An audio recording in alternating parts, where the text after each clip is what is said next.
Everybody, I'd like to begin today's meeting by acknowledging the traditional custodians of the land on which we are gathered and pay my respects to elders past, present and emerging.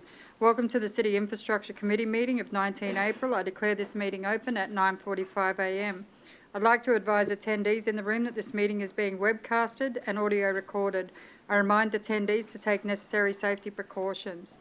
I note that we've received a leave of absence from Mayor Powell due to personal leave. Are there any other further leaves of absence? There being none, thank you very much.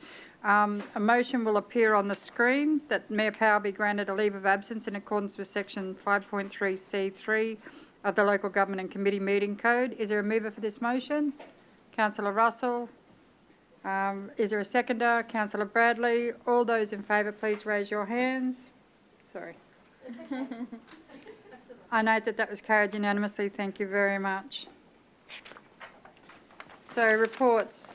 First item is item 4.1, the Road Safety and Active Transport Advisory Group. Can the Road and Infrastructure Planning Manager, Mr Kamal Ranawira, please enter the discussions? And before we open discussion on this item, do any councillors have a conflict of interest to declare? There being none, I now refer to Mr Ranawira to open public discussion. You may proceed, Mr Ranawira. Thank you. Good morning, everyone. In last December, Council made a decision to review the terms of reference of the previous Bicycle Advisory Committee and investigate the potential benefits of reviving the committee again. In fact, Councillor Stemp raised this idea. Subsequently, we engaged internal partners, branches, and our infrastructure chair, and obviously Division 10 councillor.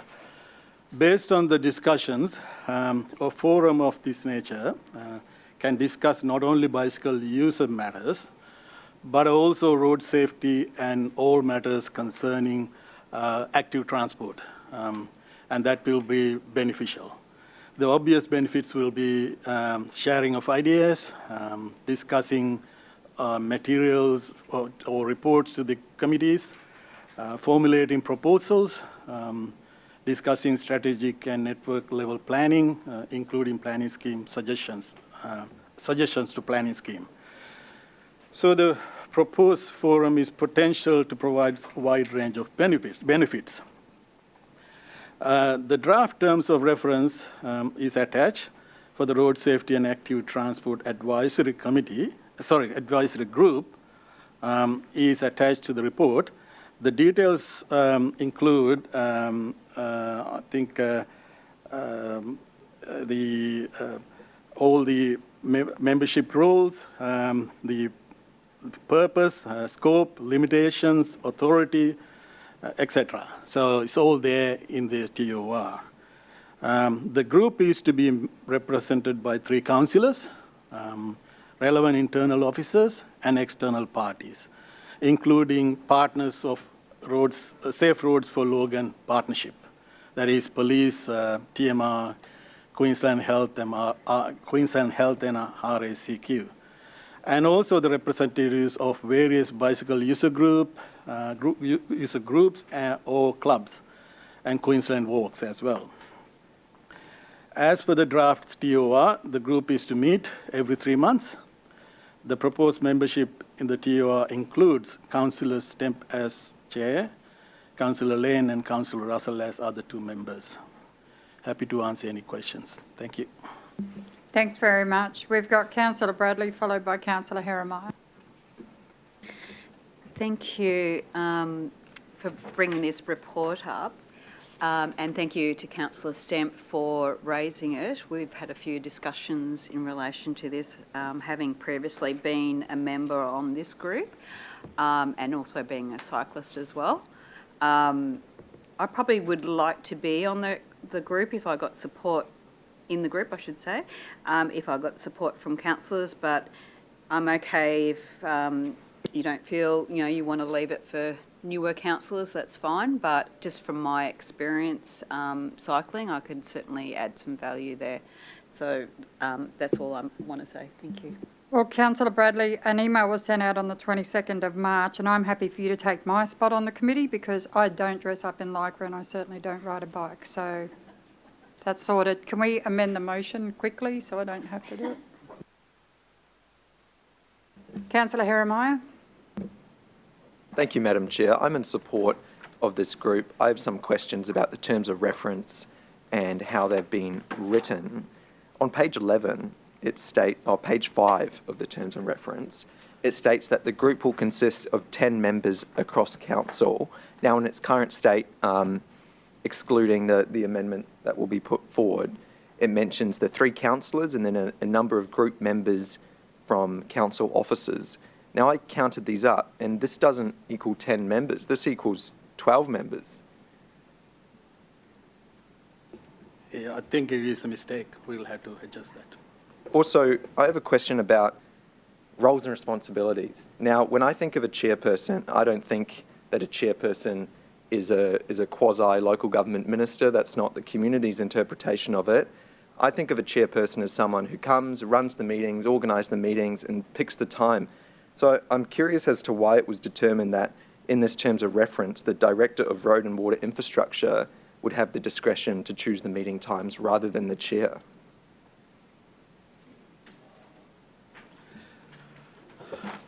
Probably can't answer the question, but I think we got some advice from governance about this matter. Based on that advice, I wrote the report. I can take it further and come back to you on that.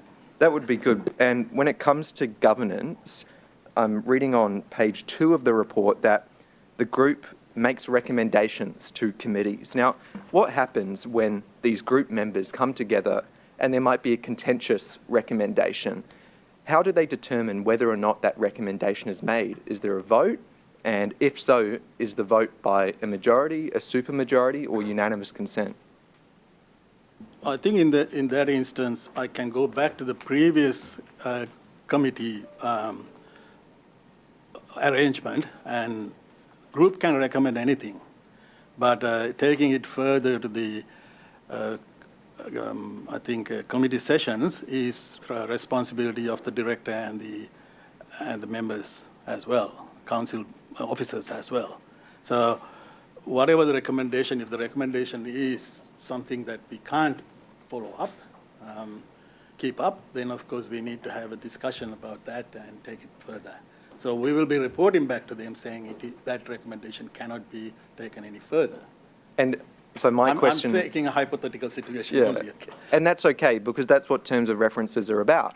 They're about determining what happens in a hypothetical situation and setting out the rule book for this group so they know how to handle those situations. So I didn't really understand what you mean. If there's an item, a recommendation that one person of this group has put forward, how is it determined whether or not the group as a whole carries that recommendation forward? There will be a discussion in the group, within the group, I believe. And that discussion is involved with the officers and the councillors and et cetera, and all the others as well. So it doesn't matter what sort of proposal they bring in. If council can't take it any further, that discussion will happen in that forum. So a discussion is not a decision-making process. What happens is I understand and I appreciate your answer saying a discussion will be had, and that's what's great about this group, but at the end of that discussion, how is it decided whether or not a recommendation is carried by this group? Is there a vote? I think if I can remember, there is a section about voting as well.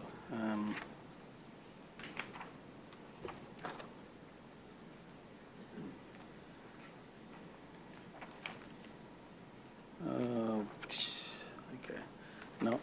So I've read, and thank you for taking... Yep, there is a section. Okay. The voting process, it doesn't specifically say voting, actually. Yeah, so I've read through the terms of reference, and I appreciate you looking through it, and I have some concerns about the writing of this terms of reference, because it goes into so much detail, even prescribing that the meetings will happen on 10 a.m. on a Thursday, but it doesn't mention anything about the decision-making process. It doesn't mention a single word about voting, and it doesn't even mention if it's a majority, a supermajority, or unanimous. So I'm in support of the group. I'm going to support this group today, but I hope in the future we can get better terms of reference established in council because governance is very important. Thank you. This is only a draft TOR. We can include that in the TOR saying this is how it's going to be voted. So, for example, we can include a sentence in the membership chairperson voting section to say that any recommendation need to be ratified by so many members or something like that. I think as a result of that, I think that we might move that this be deferred until General Council meeting where the points of reference can actually be clearer and clarified. If I move that, can I have a seconder for that motion? Councillor Bradley. I'll just put that motion up on the board and give us a couple of minutes.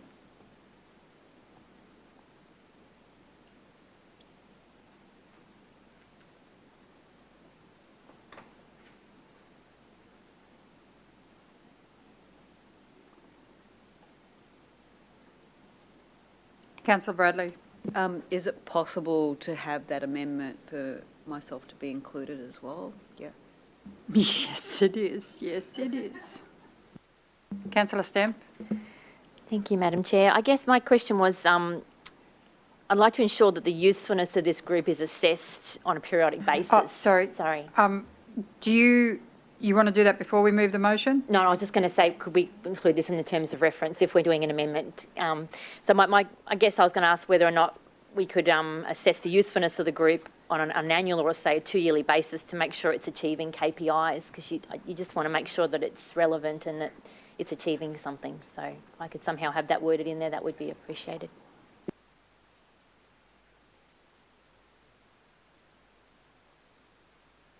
I think the motion's very basic and very simple, that it just be deferred, and that, Mr Ranawira, can you take all of the comments that have been issued today and take those into consideration, and if necessary, contact the councillors before General Council meeting to make sure that they're either their concerns have been addressed or whether or not they still have questions. Deputy Mayor.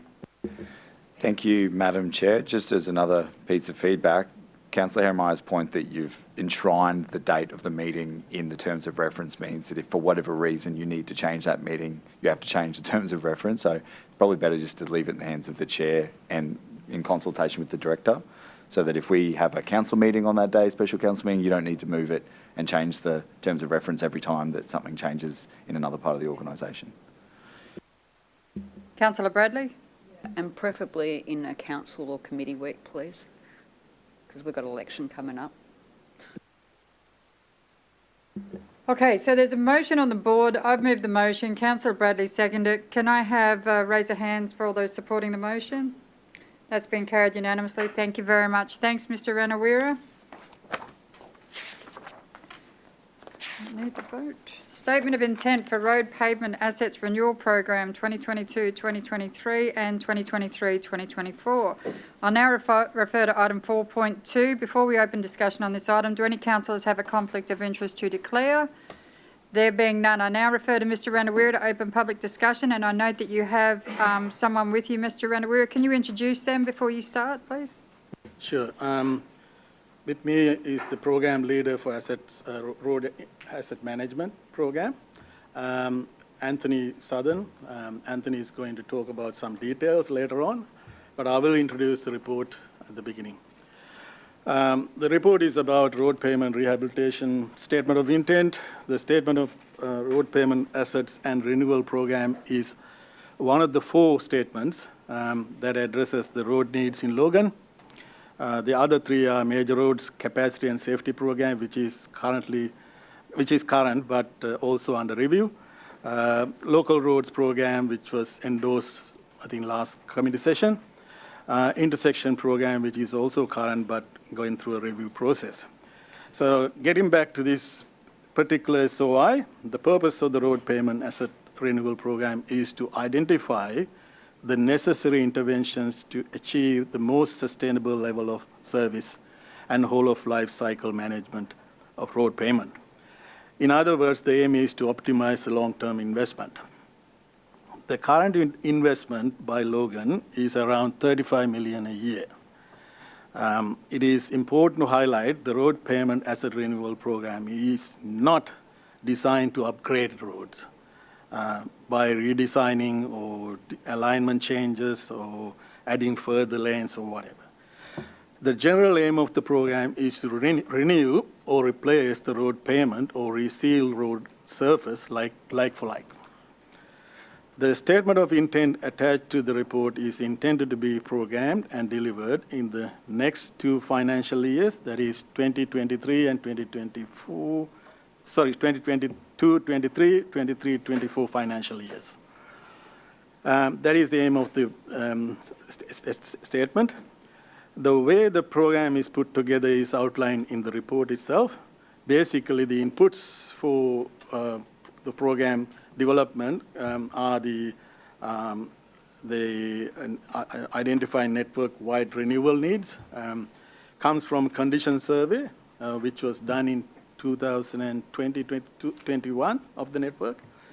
Intel of our officers are from regular inspections and customer councillor complaints or requests.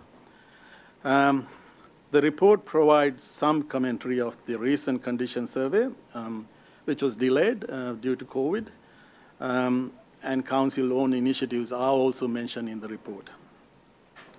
The methodology of compiling the program is also outlined in detail in the report and involved a considerable amount of work and officer involvement.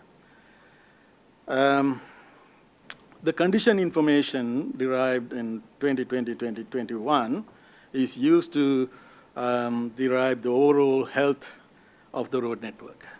Typically, the overall health of the network is represented by an index called Payment Condition Index, PCI.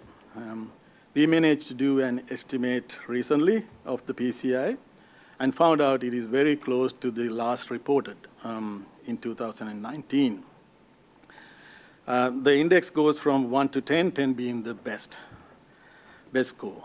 So the last reported was 8.54, and the current estimated PCI is around 8.45. So this means we are maintaining service level at an acceptable level. Although a list of 70 to 80 million worth of projects or 2-year program represented, the delivery will be subjected to many factors or constraints, as one must understand. They are outlined in the report, for example, resources, resource deficiencies, finalizing designs, finding appropriate treatments, actual ground condition, weather conditions all will influence the delivery. Now, you probably will find out there are other works associated with payment renewal works. For example, sometimes it is possible to treat larger areas or blocks rather than the full road payment. They are called localized payment management. And then there are stormwater pit rehabilitation. So if there's a stormwater pit to be renewed, we will associate that work with the payment work. Equally, it is important to renew curb and channeling. If curb and channel is falling apart, then we need to include that as well. So you can see attachment to the report is the program of work. So happy to take any questions. Thanks very much. We've got Councillors Stemp, Bradley and Karansky. Councillor Stemp. Thank you, Madam Chair. I guess going through the list, most of those sort of roads made sense to me based on driving them on a regular basis. There was one there, Plantain Road between Bryant's Road and Parkview Crescent. That's one that I report potholes for on a very regular basis. So I guess could I just have somebody on notice just get back to me as to maybe why that isn't included on that list, please? I understand that's in the current program, so the one before this, and so yeah, we'll be on it. Oh, good to hear. Thank you. Thanks, Councillor Bradley. Thank you, through the chair. I want to give thanks to Mr. Bell in the back there for, on page 54, one of the streets we met with a resident about is actually listed in there, so thank you very much for that. I just wanted to Yeah, that's probably all I want to say. That's all good. Thank you. That's the spirit. Councillor Kransky.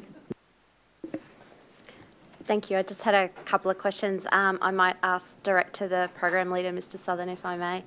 Anthony, we had the opportunity to pop out with me recently and meet with some residents on Dairy Creek Road, and I see that there are some works on this schedule of works that have been picked up, so I'm delighted to see that.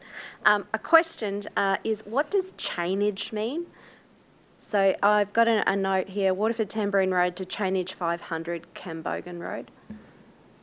Okay, so the roads will generally divided into segments. There'll be a starting point, say Waterford Tambourine Road might be chainage 0, or it might be the eastern end, and then there'll be block 1, block 2, block 3, and sometimes where the property description doesn't really match well, or there's no side road, that we'll just list a chainage as a accurate point. So say chainage 500 is just chainage 500 from the very start of the road.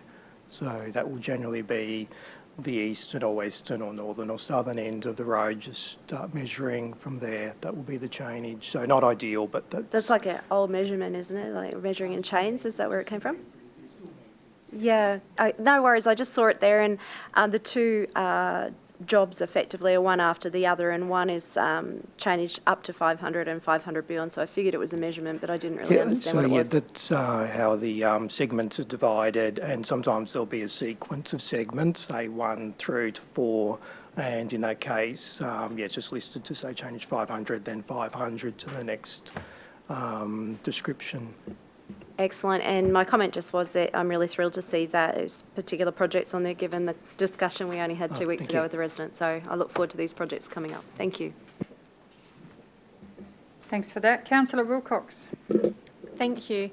And apologies to Kamal and I, because I had to cancel a meeting due to the flooding and that sort of thing, and we never were able to catch up again. But just wanted to double check. So with the list and the order that it's in, obviously it's alphabetical. Does it go in this order, or how do you select which ones will go first?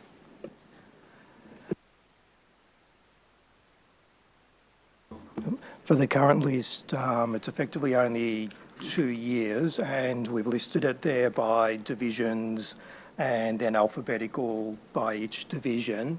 However, in some of the previous ones, there may have been a year allocated, but seeing it's only effectively a 2-year program, there'll be more reliance on the road infrastructure delivery constraints and their programming to optimise the works. And so it definitely won't be just in the list division by division that's there. It's effectively a block of work over 2 years. Delivery will look at that, how they can optimise the works and obtain best value. And it isn't that one, say, division gets done in completeness, because there's different types of work, say stabilisation, road resurfacing, spray seals, and then they'll be packaged up into package of works over a number of divisions as a block of work potentially. And this particular list definitely isn't in the order that's listed there, how it will be delivered. Okay, thank you. Just before you go on, I think the manager I'm sorry, has something to say. Thank you, Madam Chair. Certainly we take the program once it's adopted by council. We actually break that down and we look at geographical areas. So we actually look at trying to optimise that work. We put it together into packages which we put out to the contractors so that we get an efficiency around that. But certainly, as Anthony's highlighted, there will be some specific projects, if there's major road reconstruction, that they will be done in isolation, but certainly all the resurfacing, asphalt type works will be done as a package around a geographical area. They're not just worked through alphabetically down the list, no. Thank you. And I know that Kamal and I will take this offline, because I had a couple of roads that I had been emailing Anthony about, but they still haven't hit this list. And going through the list, there are roads on here that were done in 2020 and they've hit the list again over roads that haven't sort of come up and that sort of thing. And one comment I really did want to make is, you've got Paperbark on here and you've got Equestrian Drive to 40 to 44 Paperbark, but a few of the others have a road name to the cul-de-sac. So I'm hoping it doesn't exclude the cul-de-sac on Paperbark, because cul-de-sac's the bit that actually really, really needs doing on Paper Bark. Yeah, I'll be able to check that this week and provide some advice. Thanks. Lovely. So I look forward to talking to both of you offline about this. Thank you. Thanks very much. When I was reading this report, I noted that in my area, there's one particular street that absolutely cops a flogging from vehicles and driver trainers and things like that, and it's always getting shredded, always has potholes, and the RCM team come in and fill them pretty quickly, but I note that it wasn't on this, so I'd love to have a chat afterwards, but I think I've missed the boat for this one. Councillor Bannon. So through the chair, these are all going out to contractors, or this whole SOI list?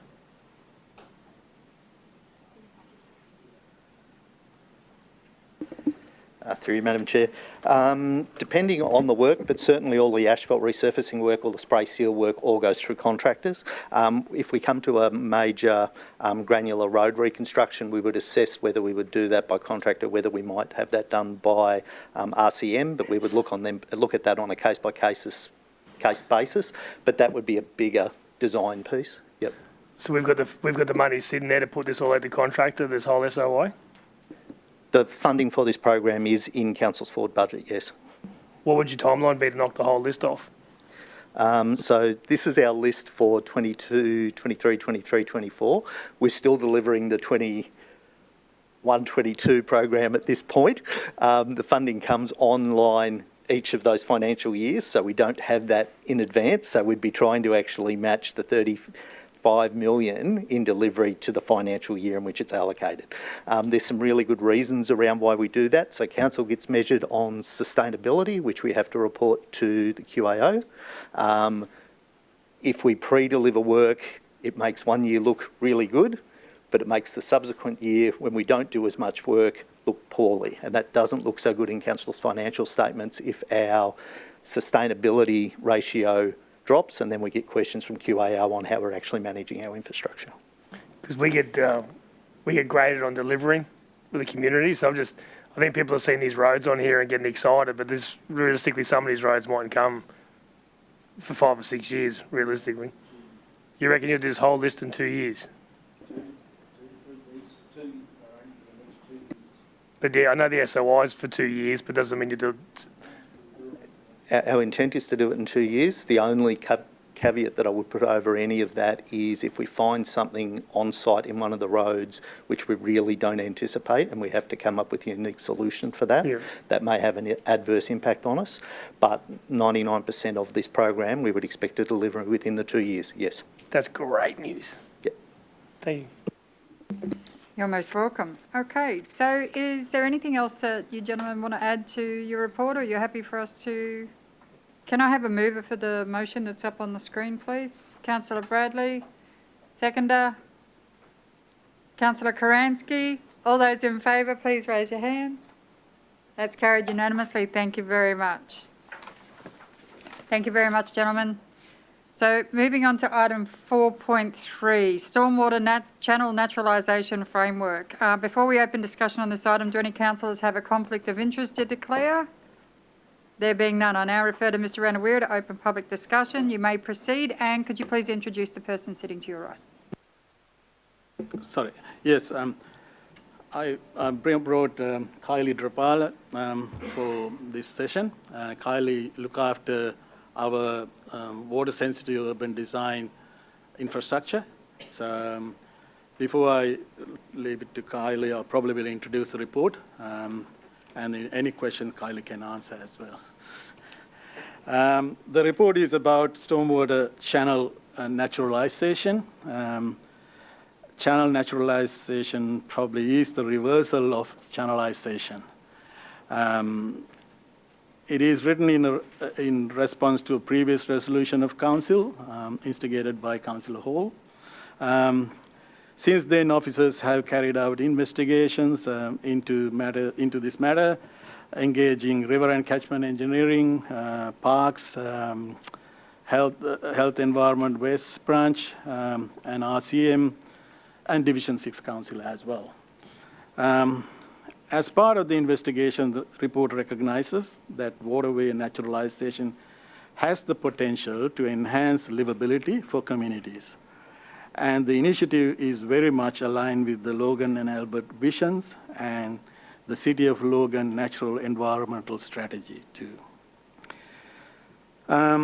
So far, the work done, some examples of channel naturalization projects were investigated in Queensland, in neighboring council areas.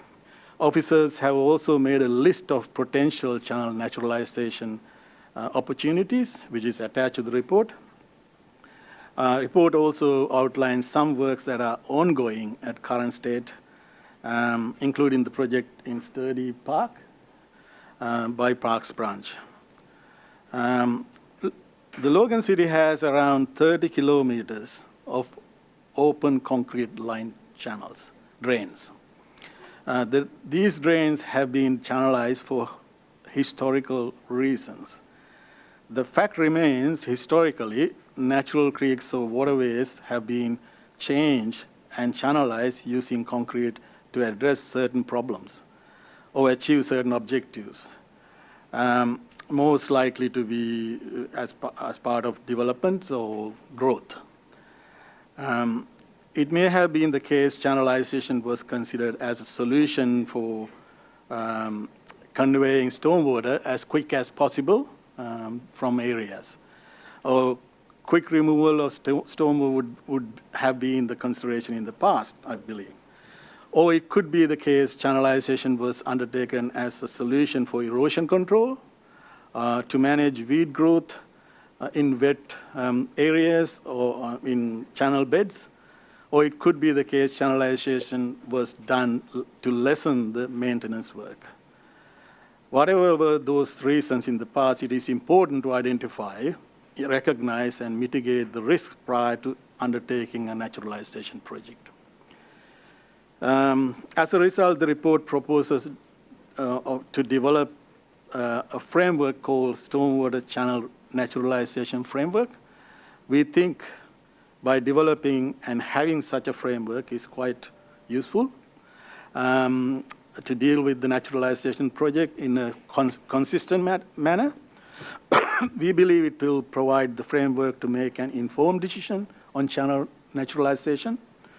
The framework will guide to assess the real potential, the priority or value for money propositions as well.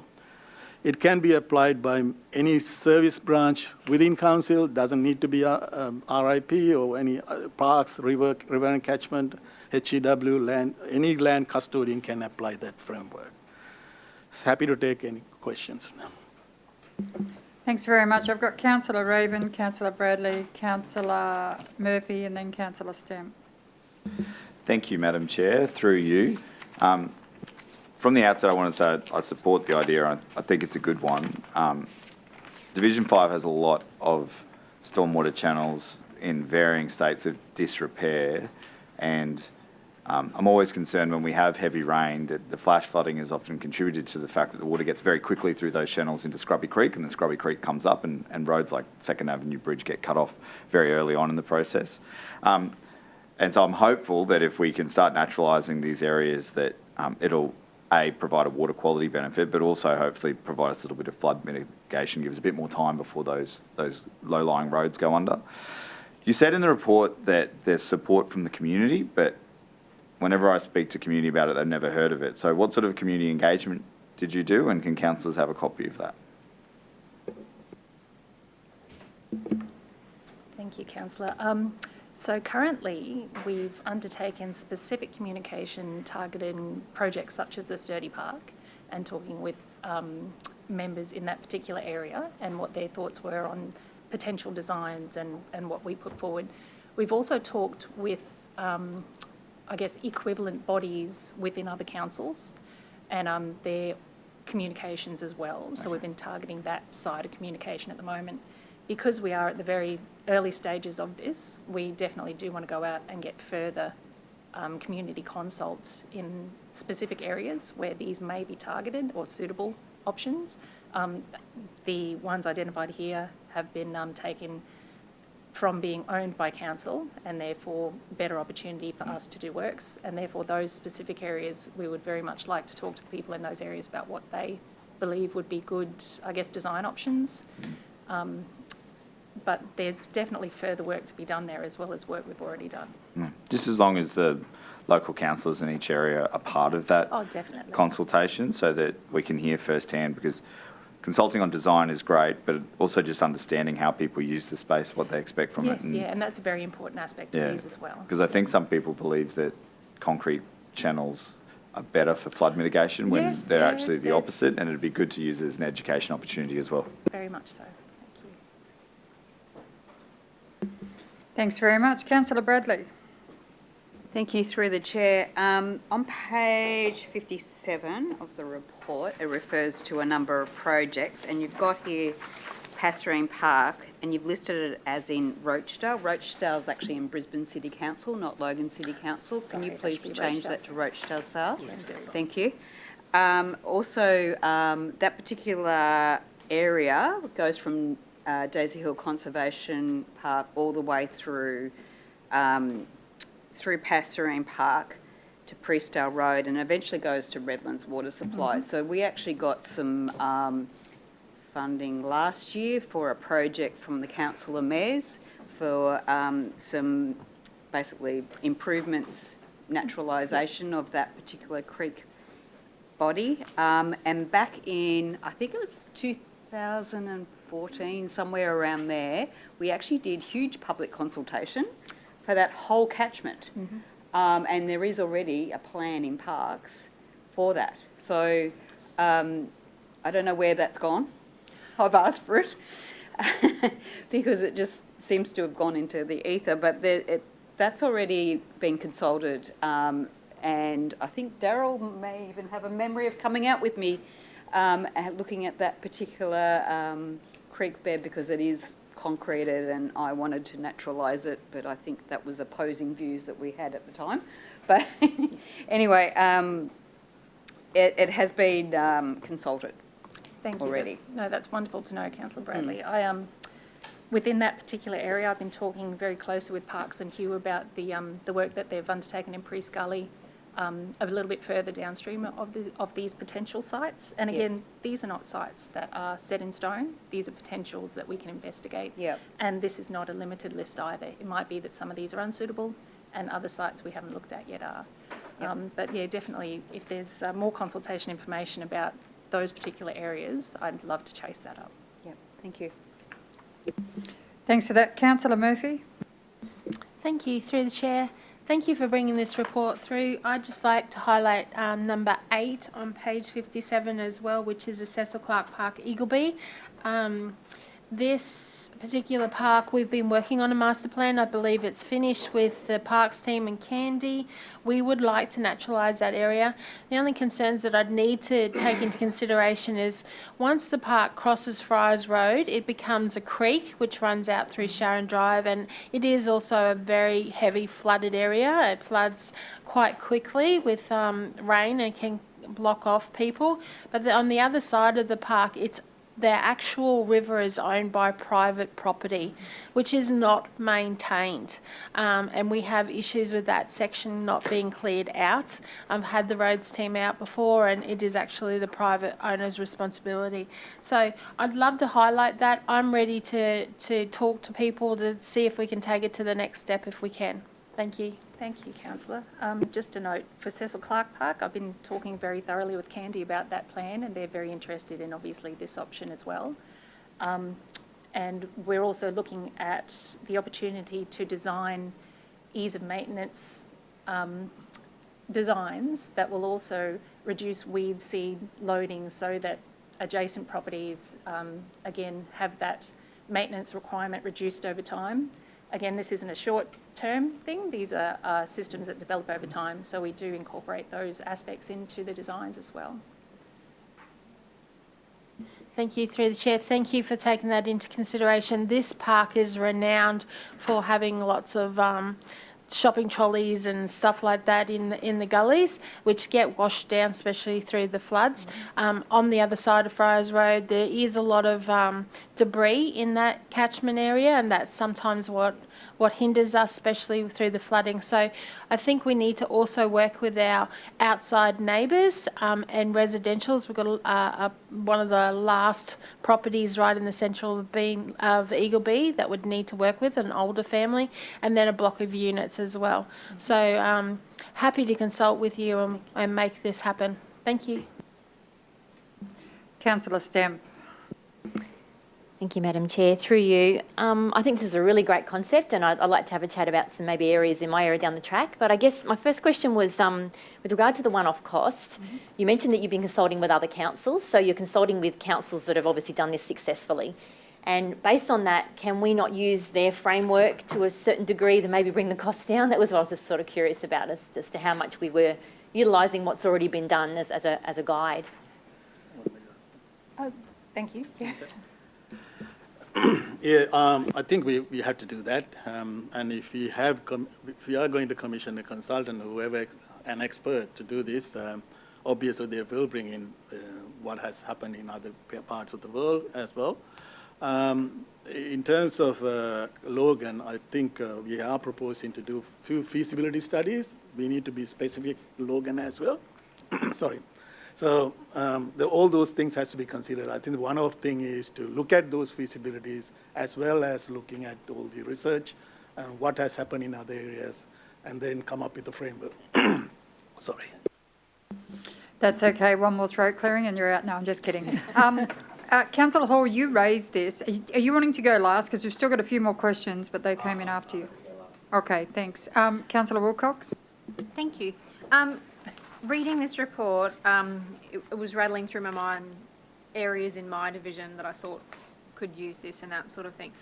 Can other councillors get other areas into this? Please do. As I said, this is a list that has just been an initial city maps view and choosing sites that may have suitable potential because they are owned by us. They are parks with grassed areas where we can formulate these within the concrete drained areas. So definitely I would appreciate obviously your local knowledge of your areas on sites that you would like an inclusion. That would be great. And if I may also answer Councillor Stemps as well, we have incorporated quite a lot of information from other councils. As far north as Townsville has done some wonderful work in this area in terms of economic analysis and things as well, all through southeast Queensland as well. So yeah, it's definitely something we've looked at. Thanks for that. I'm going to go in front of you, Councillor Hall, because I'm the second last questioner. So item 4 on the list is Ewing Park to Adventure Park. That is a very deep stormwater channel. Yes. In fact, the water was running so fast during that last wet weather event that it was actually a little bit scary.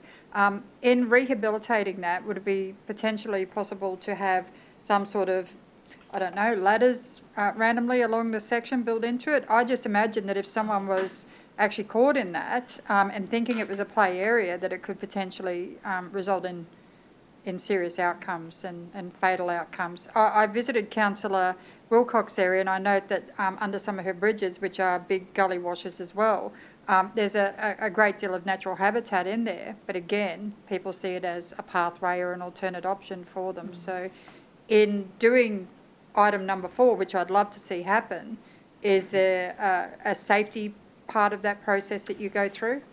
Definitely. Councillor Lang, there is quite a comprehensive analysis in terms of that detailed design stage that looks at safety, visual lines of sight, what types of infrastructure we incorporate in there, as well as obviously comprehensive flood analysis to show the velocities that would be experienced within the design, and also where there are safe areas of egress and access. So those kinds of things are very carefully considered, and as a good example, in Ipswich, that was one of their main concerns as well. So they've addressed those aspects as well.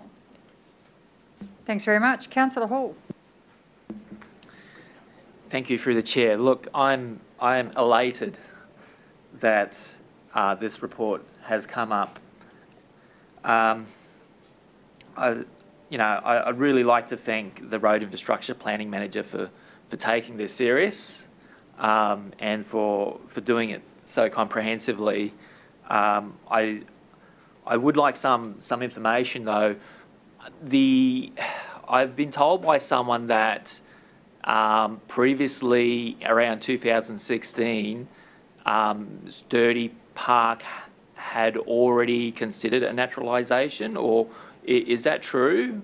Was there anything in the past about naturalisation in Sturdy Park? I'm afraid I'm unaware of parks planning in that area in relation to 2016 or previous to that. Just Yeah. if I can interrupt, we've got Parks Manager in the room. Mr White, are you able to answer that at all, or can you come back to us with an answer? Yeah. Thank you. Has something like this ever been considered before in?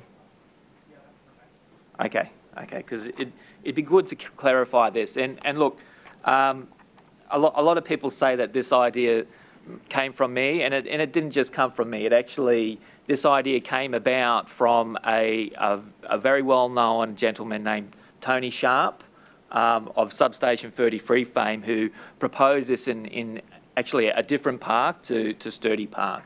And I just want to clarify that the inception of this idea actually come from that person. I give credit where credit's due. I won't lay claim to something unless I've actually started it. But I'm thankful that you've taken it very seriously. I think that this is something that every councillor in every division can actually use to help the environmental areas of their park. I think the rewards themselves will be for the environment and will be towards the goal of helping create the green city that we want Logan City to be. And you'll find that once those paths are naturalised, the bird life, the amphibious life will come back to those parks, will come back to those areas, because you'll have healthy, naturalised water and you'll hear the frogs again.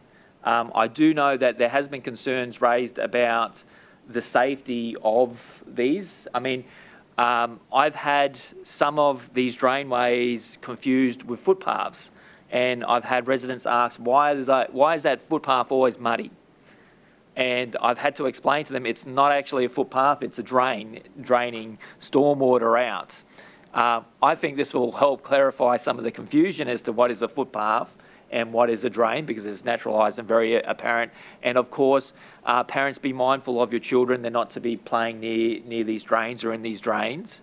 But I think the visual aesthetic of it will be vastly increased for our parks. I think it will be a benefit for the whole city. I can only ask that every councillor consider that this would be something great for your area. I'd like to move it if possible.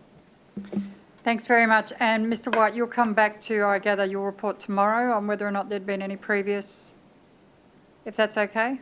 Yep, thank you very much. So we've got Councillor Hall who's moved the motion on the screen. Councillor Murphy is seconding that motion. Can I see a show of hands, please? That's been carried unanimously. Thank you very much. Thanks very much for that report. It was absolutely fantastic, and it's. I'm looking forward to seeing what you come up with. It'll be great. So, next item is item 5.1, which is the Cornubia Quarry, current and future use. So I refer to item 5.1. Can the Road Construction and Maintenance Manager, Mr Stephen Bell, please enter the discussions? Before we open discussion on this item, do any councillors have a conflict of interest to declare on this issue? There being none. Thank you very much. Welcome, Mr Bell, and I note that there's... good morning. You've got someone to the right of you. Could you introduce the people with you and, we'll open the floor. Thank you, Madam Chair. I'd like to introduce the better-looking part of this team, Andrew Lee. So for those that haven't met Andrew before, he's the Program Leader of Construction. So very competent person as my lieutenant. As Council would be aware, the road and water area delivers significant construction and maintenance projects across the city.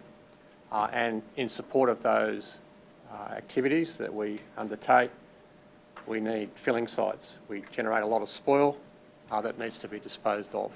And we have a number of those sites across the city. But more particularly, we have three main ones, one at Cornubia, one at Bega Road, and a former landfill at Jimboomba.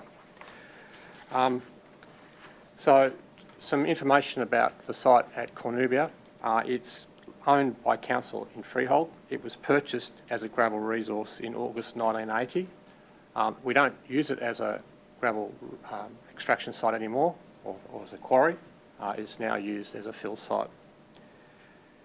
Cornubia is the only fill site that we have that is located on the eastern side of the highway. So it services all of those divisions on the eastern side.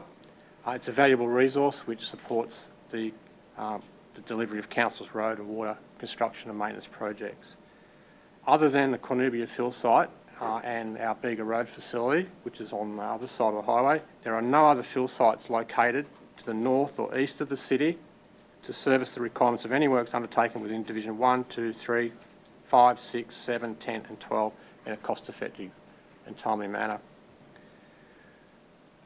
To ensure that we appropriately manage our fill sites, we engaged a consultant, as we do at various times, to look at the current and future use of Cornubia.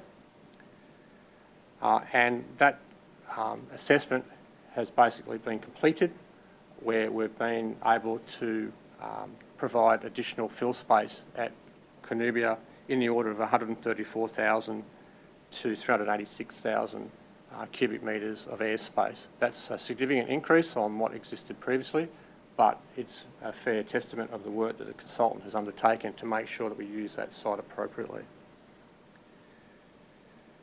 There were a number of options that have been considered as part of this report. There's been significant dialogue with Division 10 Councillor, Councillor Stemp, Parks Manager, about potential use of this site, because it's been long held that this site could be converted into a district parkland. That's ideal for that. So the options that have been presented are obviously in your report, but the officer recommendation is that the site be developed as a shared use facility for spoiling of fill, but also as recreational use. The site would then be converted to full recreational use once the spoiling operations have been completed. Just finally, this report responds to a request by Division 10 Councillor for this matter to be tabled before Council for consideration. Mr Chairman, I notice there's been a change. I commend this report for Council's consideration. Thank you.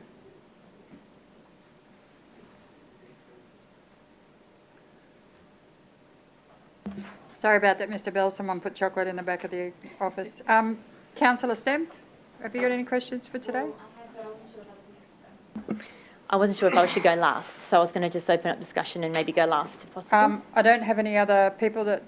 does anyone have any questions? Councillor Raven, Councillor Karansky, thank you. Thank you, Madam Chair. I don't want to steal the Divisional Councillor's thunder. From a lot of work, how much did the consultant cost to do this? Through you, Madam Chair, just check you've got the right person now. It was approximately about $90,000 from memory. Okay, thank you. And so from what I can tell, there hasn't really been any fill or spoil dumped there in the past, like 3 or 4 years, hey? Or very little if there has been any. Through you, Madam Chair, a bit of context. Prior to amalgamation, Cornubia and Bega Road were the only fill sites within the former Logan City area. Then post-amalgamation, we obviously inherited a number of other fill sites, mainly in Division 4. So historically the fill volumes are low, and I'd like to think that that's because of the amount of recycling that we do in any given year. Just a bit of context on that, we recycle about 10,000 tonnes of material each year, which is about 18,000 cubic metres of material. So as you can see, there's a fair amount of effort being put into that. We do dispose of material at Cornubia though. Yep. And so in reading the report, I acknowledge the good work for the recycling at Bega Road, and that it looked like historically that Bega Road should have been finished, should have been full by now, but because you've done so much recycling, it's still got 7 to 10 years life, which is great. I guess the question that I wanted to ask is, the report says that there will be 7 to 10,000 cubes of spoil disposed annually at Cornubia at some point. Do we know when that starts at those sorts of volumes? Is it when Bega Road is finished because it's the most efficient place to take it at the moment? Or will it start next year? I'm just trying to understand when the impacts will start. Through you, Madam Chair, it would be our intent to start that now.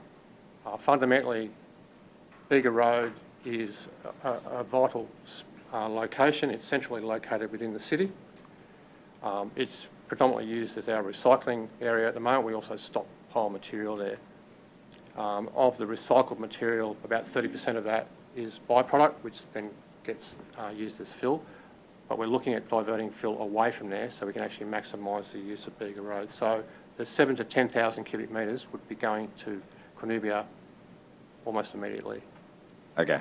And so it just seems odd to me that we haven't really dumped that volume at all before the councillor starts asking questions about using the park. But then all of a sudden we're like, all right, let's turn it on now that we've asked. Is it just a coincidence, or is it because you did the consultant's report?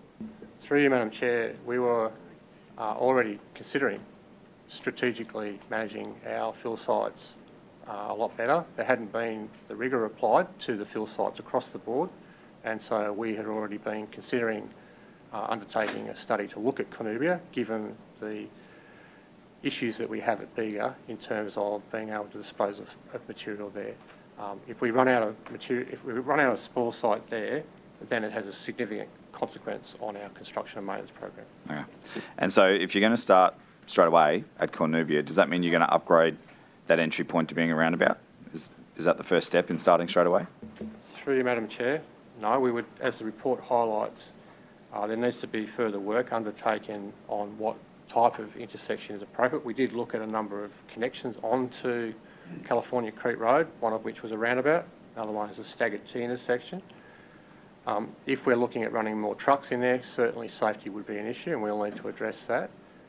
But initially, we would be looking at taking greater volumes of fill in there, whilst at the same time looking at how we actually improve the safety aspects of the Hall Road, but also at Cornubia, California Creek Road. Cool. Because just from my lived experience, because my son goes to Chisholm College, I see what the traffic is like on California Creek Road, beginning and after school. Can take up to 45 minutes to go from Beenleigh-Redland Bay Road down to the roundabout and back out again on a Friday arvo when I pick him up from school. So we're going to sit trucks in that, or we're just going to avoid that time of day, or we're just going to hope that the times when the trucks need to go for efficiency aren't going to go when the traffic is at its worst? Through you, Madam Chair, delivering construction and maintenance in the city is quite difficult at the moment because of the traffic issues that we have in the morning and afternoon peak periods.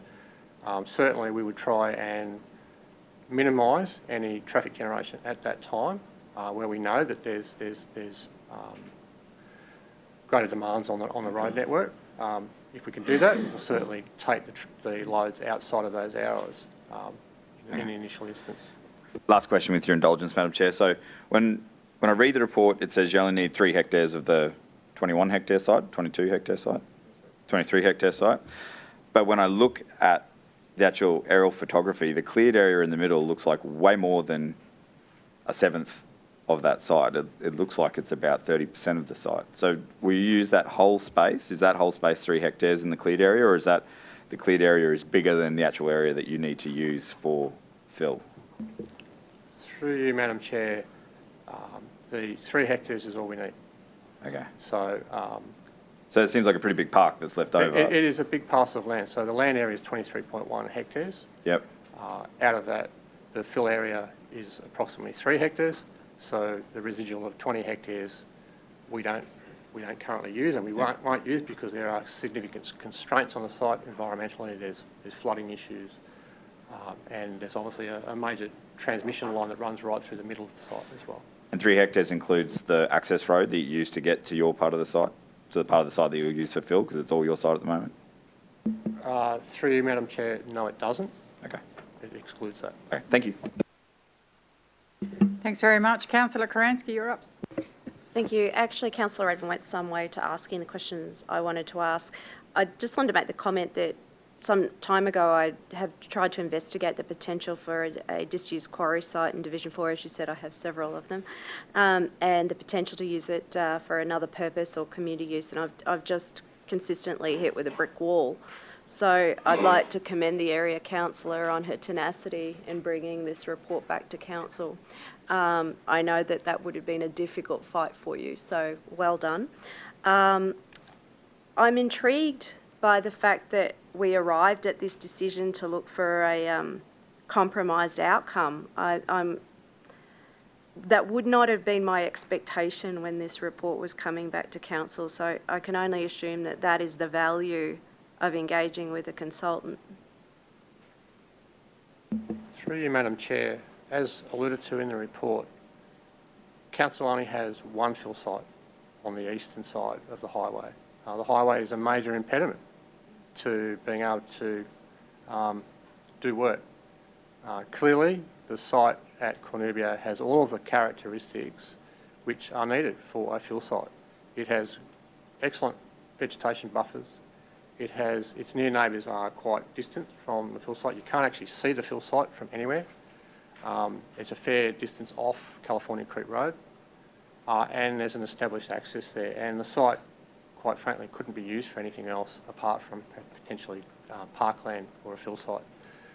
So the reason for doing the study, as we will do for all of the fill sites that we have, that we manage, was to make sure that we use the site appropriately, and we provide council with the confidence that an asset that council owns is being used sustainably as well.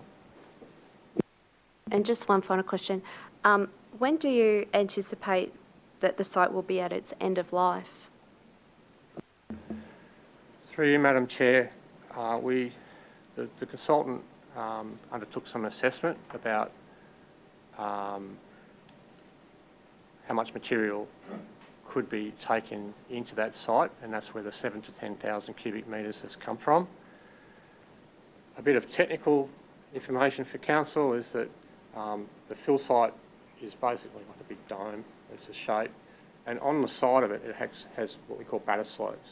Now, depending on how steep they are or how flat they are, will dictate how much airspace you actually have in the fill site. So if the fill site has a 1 in 4 batter, then it will have a capacity of about 134,000 cubic metres, which is about 16 years. But it all is predicated on how much fill goes in there. So the more fill, the quicker the fill site will close. The less fill, the longer life the fill site has. Thank you.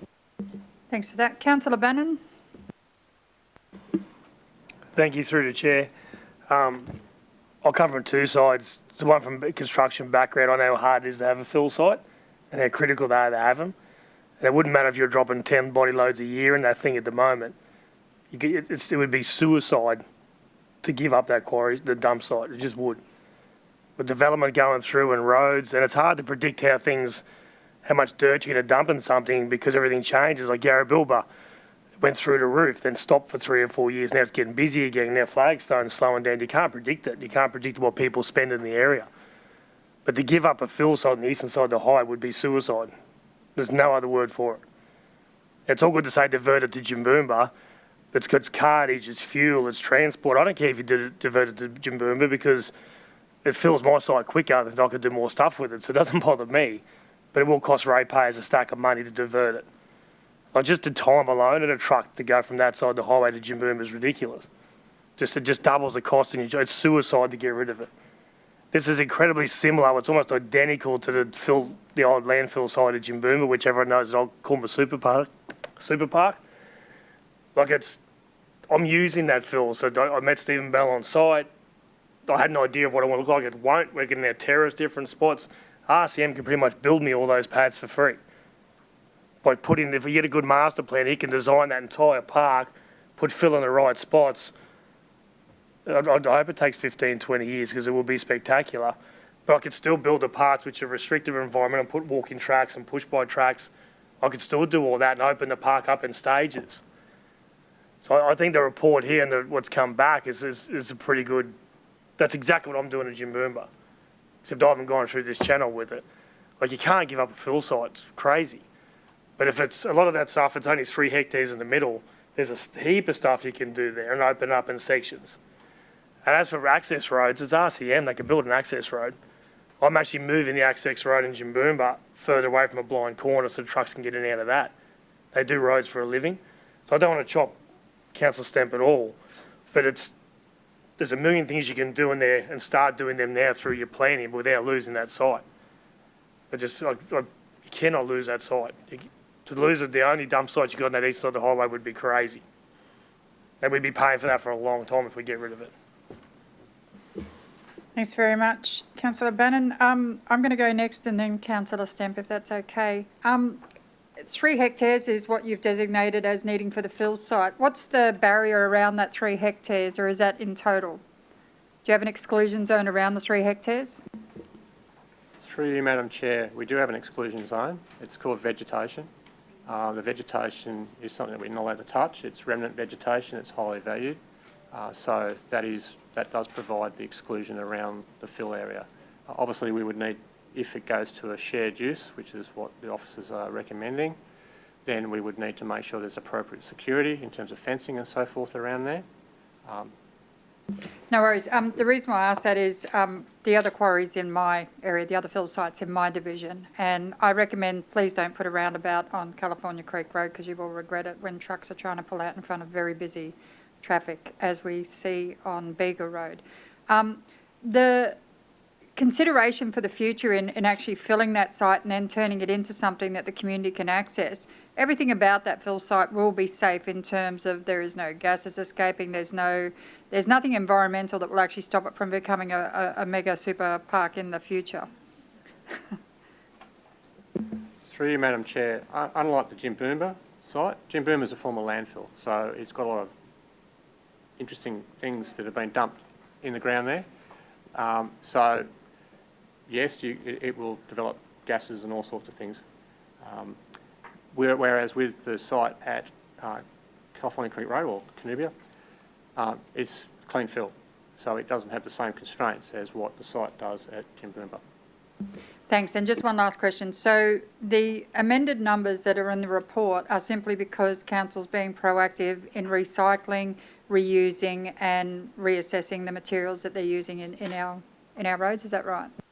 Through you, Madam Chair, it's a desire to try and eliminate the amount of fill being deposited to landfill. If you can reuse more of your material, it means that you don't have to go and use so much of your finite material like natural gravels. So for Council's advice, we process concrete, recycled concrete. It goes to Bega Road. We have a crushing plant there. We screen it. We then use that material for other things. We just built Featherstone Road out of that material. We also do the same thing with asphalt. So contractors even take asphalt to Bega Road as well. So that's why Bega Road is so important as that recycling facility. But without that, there would be a lot more material being taken to our fill sites. Thanks. I'll hand over to Councillor Stemp now. Thank you, Madam Chair. Through you. Okay. When I first contacted RCM about the Canubia Quarry in March 2021 with 6 questions, ultimately I was trying to establish the need, usefulness and practicality of retaining the Canubia Quarry as a current and future fill site. And if this couldn't be established, then further explore a community purpose in line with need, usefulness and practicality for a district adventure park, which could better utilise the 23.1 hectare site and provide an amazing space for tourists to visit and residents in Logan to enjoy. Council officers decided to engage a consultant, which I had concerns over with regard to the cost and need to answer such questions. And at this time, I don't feel like I still have all my questions answered in the detail I hoped for.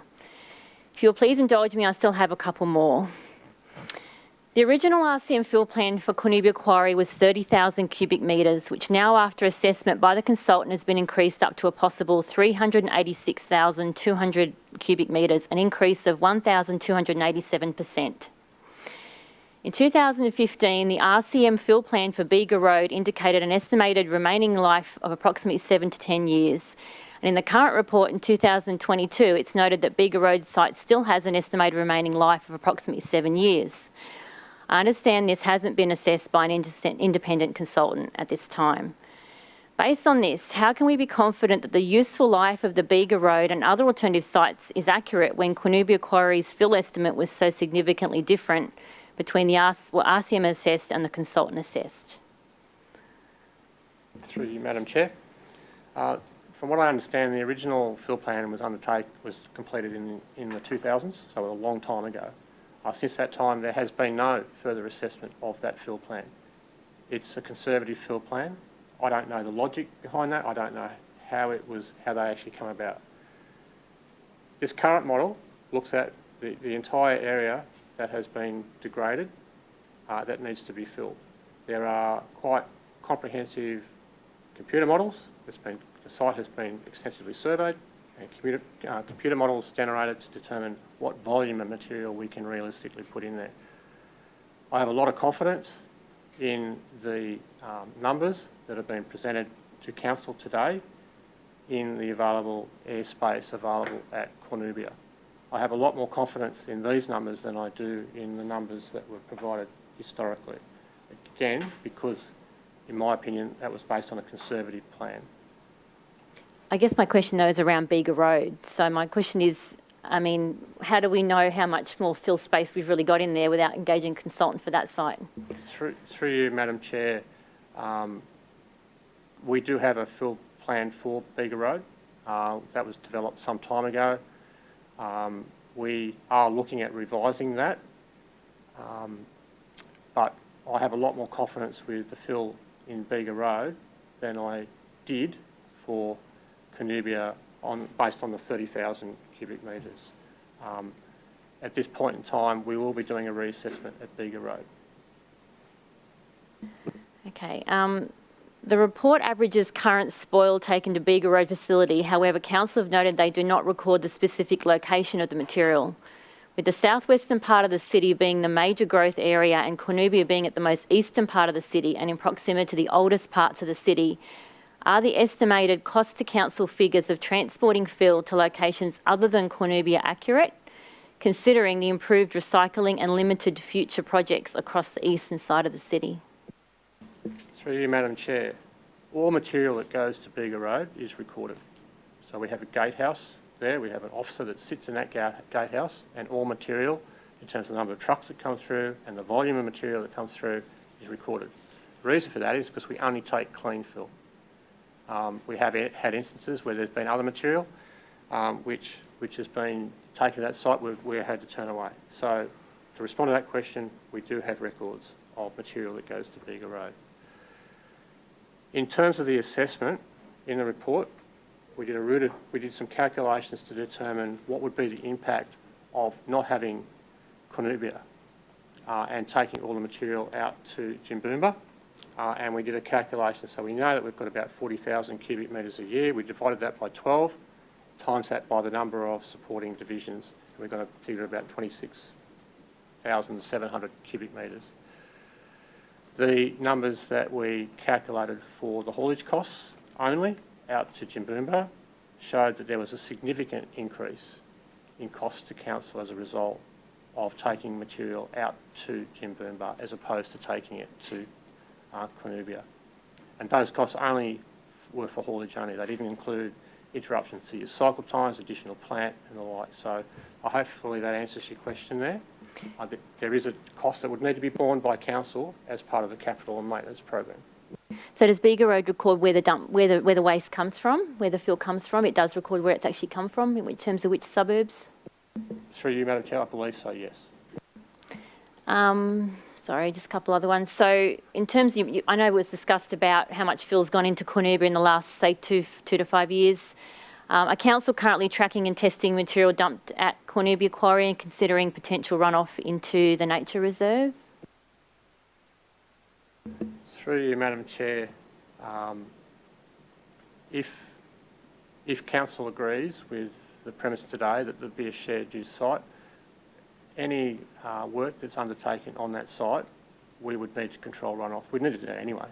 So we put silt fences in, we put catch drains in and the like to stop material running into the natural environment.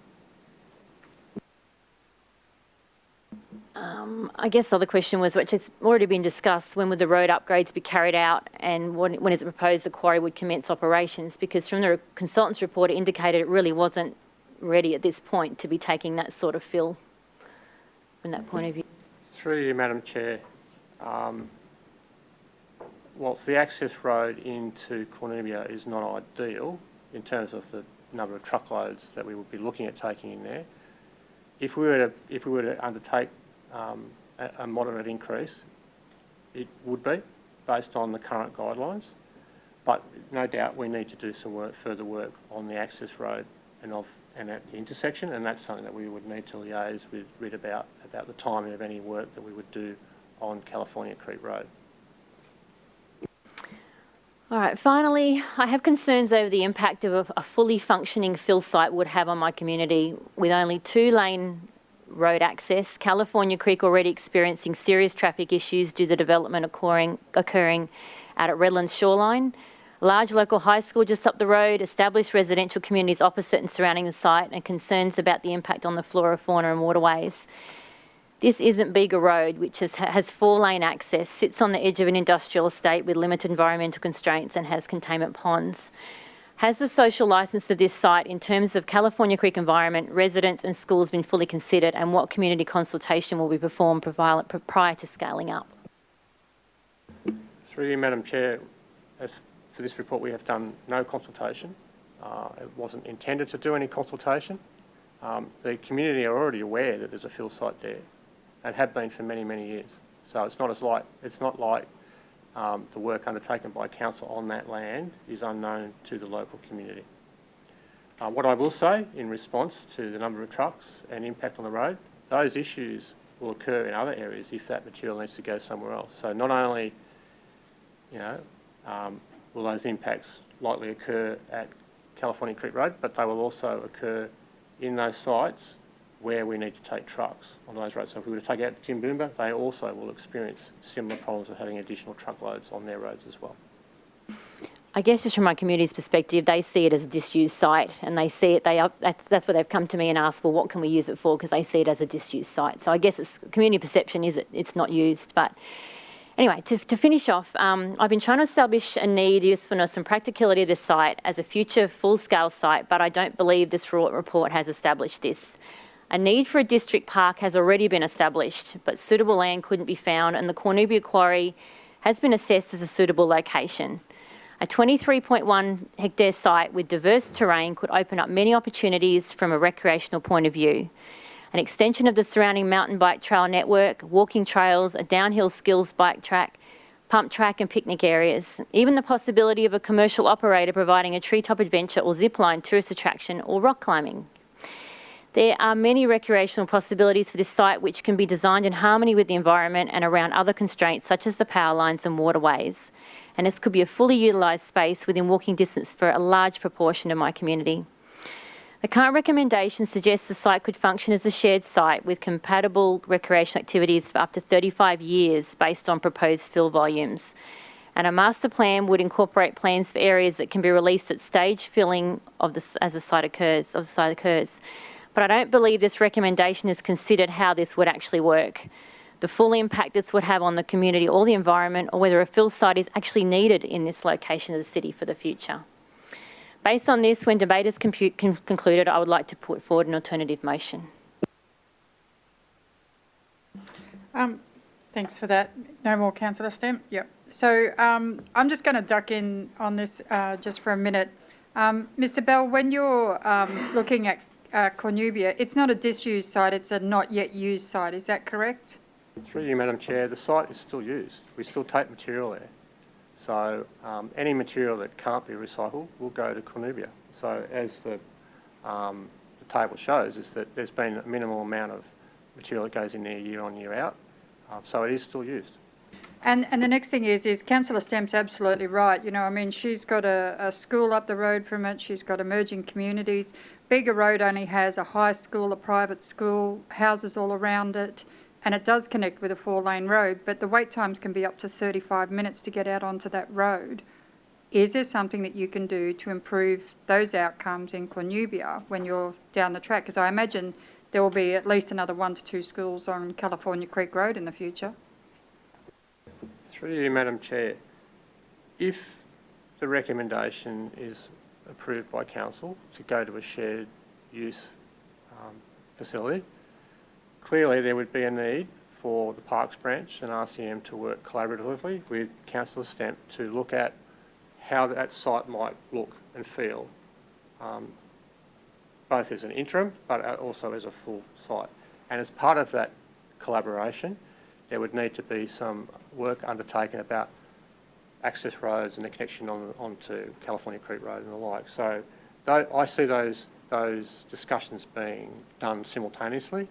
At this point in time, we don't know what the ultimate use for the site's going to be, apart from a preliminary plan that was done many years ago.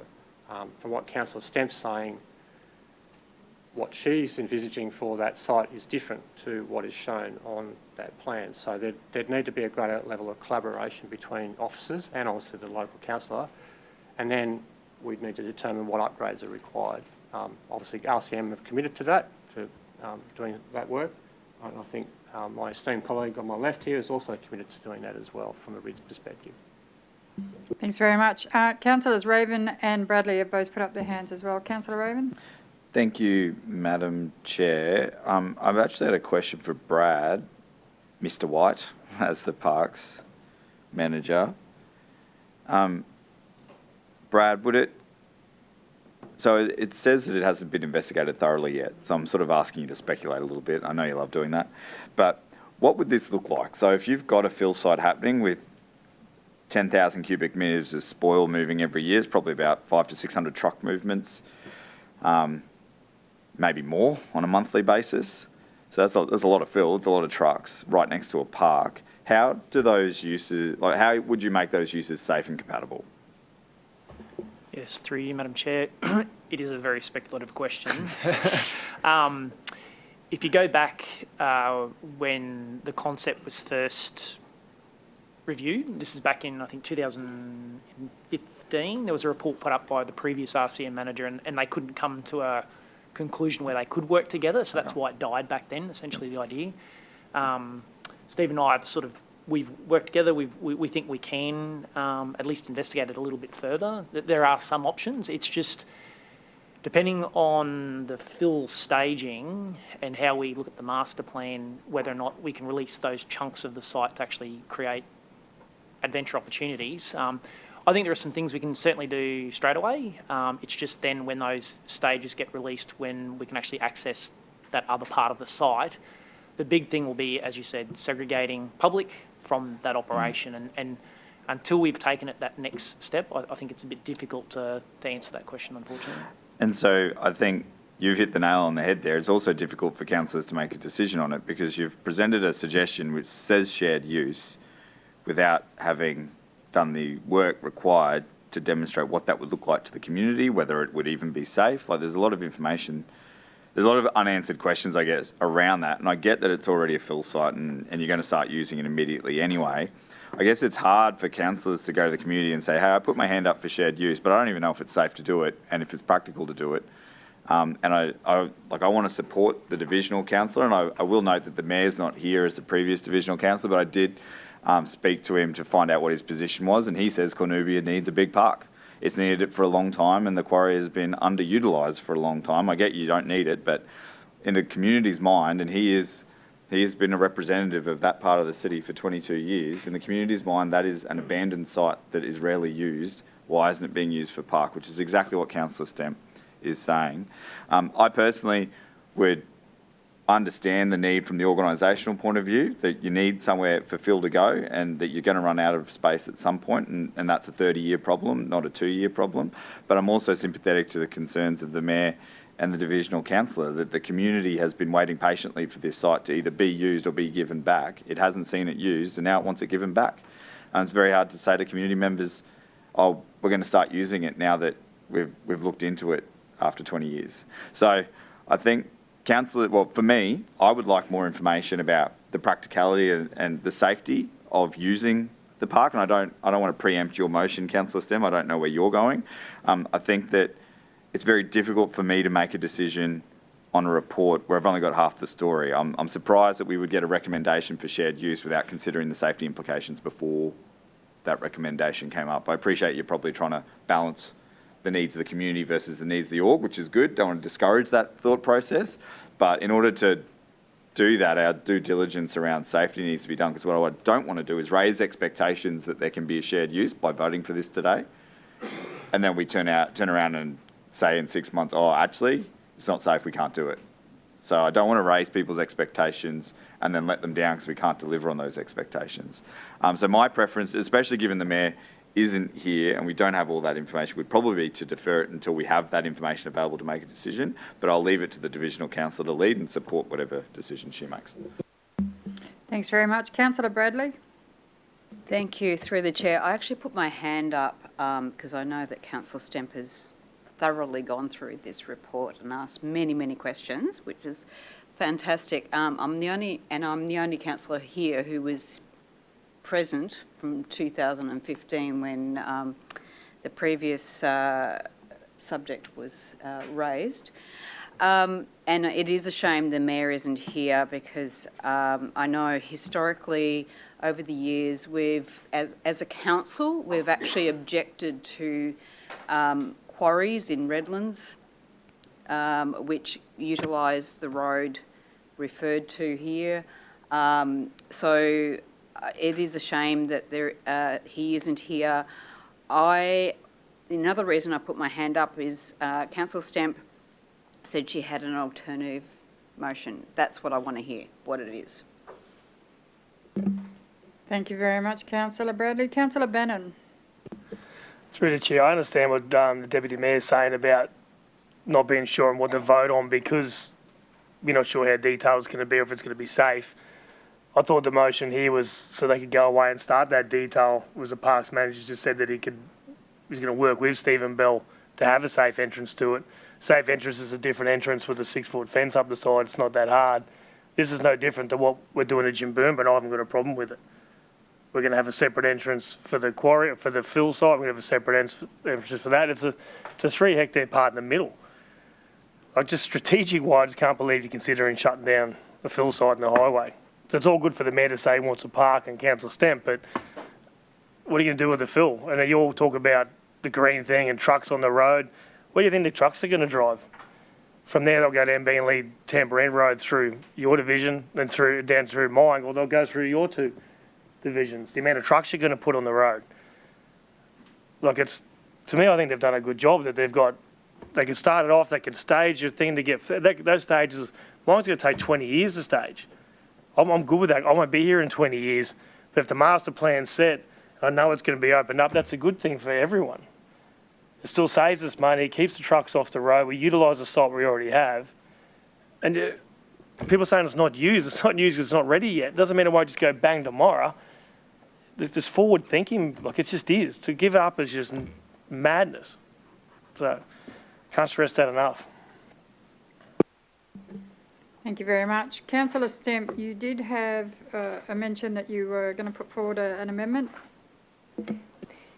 Thank you, Madam Chair, through you. So, I mean, based on the information today, I mean, I honestly believe that need hasn't been identified. I mean, like I said, there's a lot of, it's just still to me a lot of unanswered questions. In terms of the facility, the site being a shared site, we don't really have the answers to that. I mean, my proposal today is that that the use of the Cornubia Quarry as a clean fill site be discontinued and the property be designated for recreational purposes exclusively. The council fund the site rehabilitation to the standard required for it to be handed over to recreational purposes from fill levy reserves, and that item 3 remain the same in terms of the funding side. So. Thanks. So Councillor Stemp has put forward an amendment. That amendment is on the screen. I'm going to give people a moment to consider it.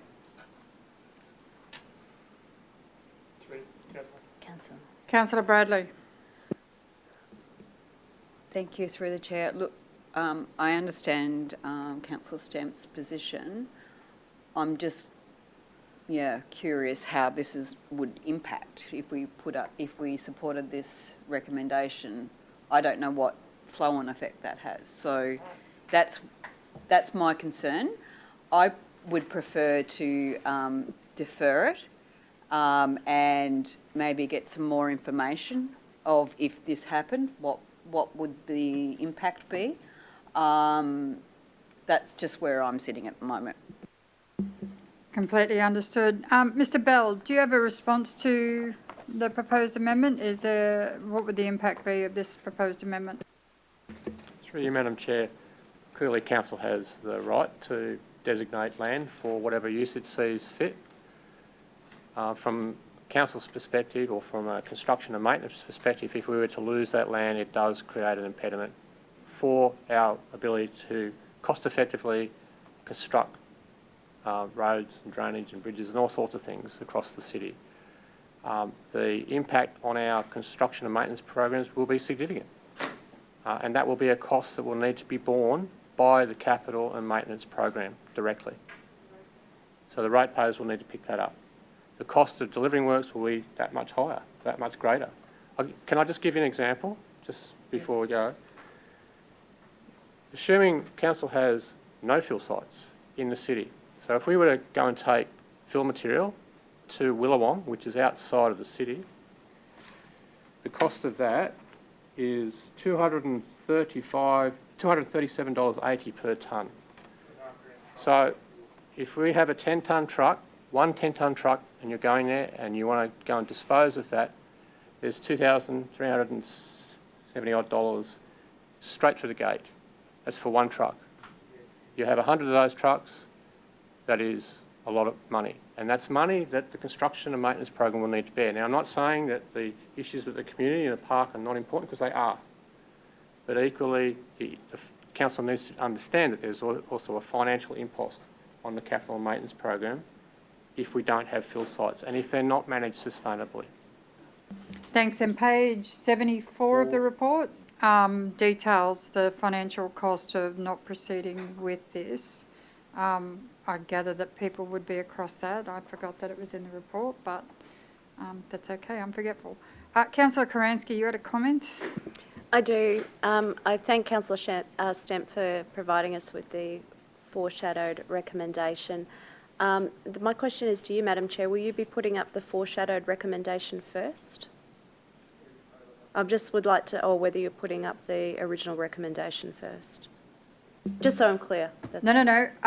So there is 3 different areas. There's the original recommendation, there's a proposal to defer it to the next committee, and then there's Councillor Stemp's. So I'll do it in order of the way in which they were done, which is the one that's part of the report, the one that Councillor Bradley raised, and the one that Councillor Stemp has. So let the cards fall where they may, I think, when it comes to this. Deputy Mayor? Sorry, Madam Chair, just for councillors' information, just been going back and forth with the Mayor about his position. He prefers dual use, given the large cost, but would push for full use sooner rather than later if it doesn't get used in the short term, because he hasn't seen. Sorry, the Mayor's not at this meeting, so. You still want to know what he wants. You still want to know his position, because he's 22 years experience. Councillor Bannon? I just struggle with it a little bit because there's no plan for it. So if I got to the stage where I wanted to shut Jimboomba landfill, I'd have a plan. I'd have some sort of reasoning to say this is why we should shut it. I can make this work. Like in construction, you've got to have a plan. So if I'm doing something and my price is that, almost $2,500 a tipper, that's your fees. That's not your fuel, your driver, your wear and tear on your trucks and the rest of it, and so on and so on. There's just no plan to go, okay, I'm going to shut this because you want to park, but I'm going to put this here, and this is where it's going to cost, and this is how I'm going to pay for it. Especially when we're about to walk into a budget where we're going to be scrapping over every dollar. Like there's no answer to it. We're just going to go, it's going to cost every ratepayer in the city an unknown amount of money for the next 30, 40 years over a park. And we can, if they do it right, which they're saying they're ready to have a go at, we can give people the park and the walking tracks and stuff. And I keep saying, I'm doing the same thing in Jimboomba, and this is actually happening with no problem. Anyway, don't bang on. No. That's okay. Just before you, Councillor Stepp, Councillor Murphy had a question. Just to be clear, we're going to put the original motion up first. If that motion passes, the rest is moot. We'll then move to the motion to defer it to the next, if it doesn't, we'll move it to the motion to defer it to the next committee meeting. If that doesn't get up, we will then look at Councillor Stemp's amendment. So, Councillor Murphy? Thank you. Through the chair. Councillor Stemp, this is directed for yourself. With today's outcome, there's 3 options on the table, and I understand that you'd like to see this go back to you as recreational use. But would your community and yourself, as their representative, be open to the possibility of doing it step by step? So obviously we still need this site for our construction side of roads, and for the cost of our community and our ratepayers, would it be possible to do this step by step within your community? Would they be okay with that process? Well, I guess the question is what impact will the site being ramped up have? That's the first question. I mean, we don't understand what that impact is going to be because it hasn't been used for such a long time, really, according to the community. And the second question is we don't understand what it even looks like if it is a shared site. So my community don't know what that looks like either, which is where I'm leading more towards the deferral, to be honest with you, so that we can get some information about, okay, what's the real cost if this is converted to just recreation? What is the real cost and can this actually work? So to me, looking more at this, deferral makes sense so we can get some more information. I'd like to understand what the real fill capacity is at Bega. I'm just not confident that we've got those figures. So there's quite a few questions in my mind that still are important in coming to a proper decision here. Yep, and if your residents want to know what it's like living next to a quarry, just ask the people in Lachlan Street because they live metres away from it, not hundreds of metres, metres away from it, and they have for the last 30 years. It's not, it's a fill site, without a doubt, and it's a crusher site, and it's all of those things, but they live near it, and there's 7 to 10 years before we look at even remediating that site in any way, shape or form. So, that being said, we're still putting the first motion up, that is the motion that came with the report. Can I please have a mover for the motion? Well, that's it, the motion's failed, thank you very much. Can I please have the second motion to defer to the next Infrastructure Committee? I've got Councillor Bradley moving the motion. Councillor Stemp will second that motion. We'll just pop it up and make sure that we're across it. Yes, Councillor Bannon. Through the chairs, in deferring this, what are we coming back with? Are we going to come back, because you won't get it done by next committee, are we going to come back with, okay, this is what the share model looks like? Because then you're going to have to go do planning for that. Like, that's not going to be a quick solution. So if we're deferring this... I think my understanding of it, Councillor Bannon, is it gives the councillors more time to work with the officers to actually get that information straight in their heads about what it's going to be, how it will look, what the fill amounts are, guarantees on that those estimates are correct, that the community can be brought along on the consultations, or they're not brought along at all. You can't guarantee an estimate. You can't guarantee fill. You can't guarantee construction. I get you that, just can't. But it gives the councillors more opportunity to ask those questions. And by the questions that have happened today, there are a number of questions that, although answers were provided, they just don't feel like they were the answers that they were either relying on, specifically in their mind that the answer wasn't, done properly, or wasn't to their satisfaction, or it just didn't align with what they were looking at. So I thought it was more, sorry, through the chair, that it was more that the council Stamp wanted to know what the shared would look like.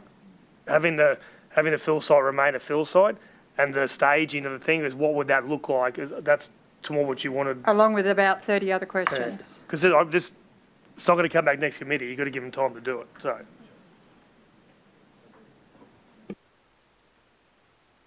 Mr. Director, sorry. Sorry, the governance team has just put up their future committee rather than the next one, just to give us that little bit extra time. Now, that doesn't mean if we can't get all the information together, we'll come back as soon as we can. Councillor Fraser. Thank you, Madam Chair. I'm just wondering, should we have a little bit more detail in that to say after consultation with councillors on this or something, or very open-ended like that still is okay? Or? I think we've heard all the debate today. We know the questions that are still need further information put around them. We will continue to consult with Councillor Stemp I don't think we need to put anything more in the recommendation. Thanks. Last question. Mr. Bell, will this deferral have any impact on the directions of the quarry, the fill site, and no financial implications as a result of a deferral? Through you, Madam Chair, no. So there's a motion on the board. We've got Councillor Bradley's moved it. Councillor Stemp seconded it. Can I please have a show of hands for the motion? That's carried unanimously. Thanks very much, everybody. And thanks, Councillor Stemp, for your passion for your community. It clearly shows through. Good for you. Okay, so that marks the end of the... Hang on, I've got to do this. Marks the end of the Roads Construction and Maintenance Manager's reports. Is there any general business for the manager? Oh, look at that. Councillor Wilcox has some for Mr. Bell. Wait, before you walk out the door. He almost got out the door. I've never seen RCM move that quick, quite frankly. Councillor Wilcox. See, and mine's actually a massive thank you to Andy and his team because they finally finished construction on the Equestrian Drive footpath. It actually has fully been completed now. It started like late November or early November and it was finally completed, I think, at the end of March, early April. I've never seen so many people use a footpath. I get stopped when I'm up at the shops by the kids on bikes going, oh my gosh, thank you so much. This is awesome. Now, can you put a footpath here? I'm like, yes, I'm already in train. And I know that I've already got quite a few other footpath projects and that sort of thing sitting with Andy at the moment. So thanks very much. I see people walking it every day. It's a really well-used footpath. So thank you to the team. Well, that was lovely, wasn't it? That was lovely. No one else has any other business for the manager? Thanks very much, team. Thank you so much. Have a good day.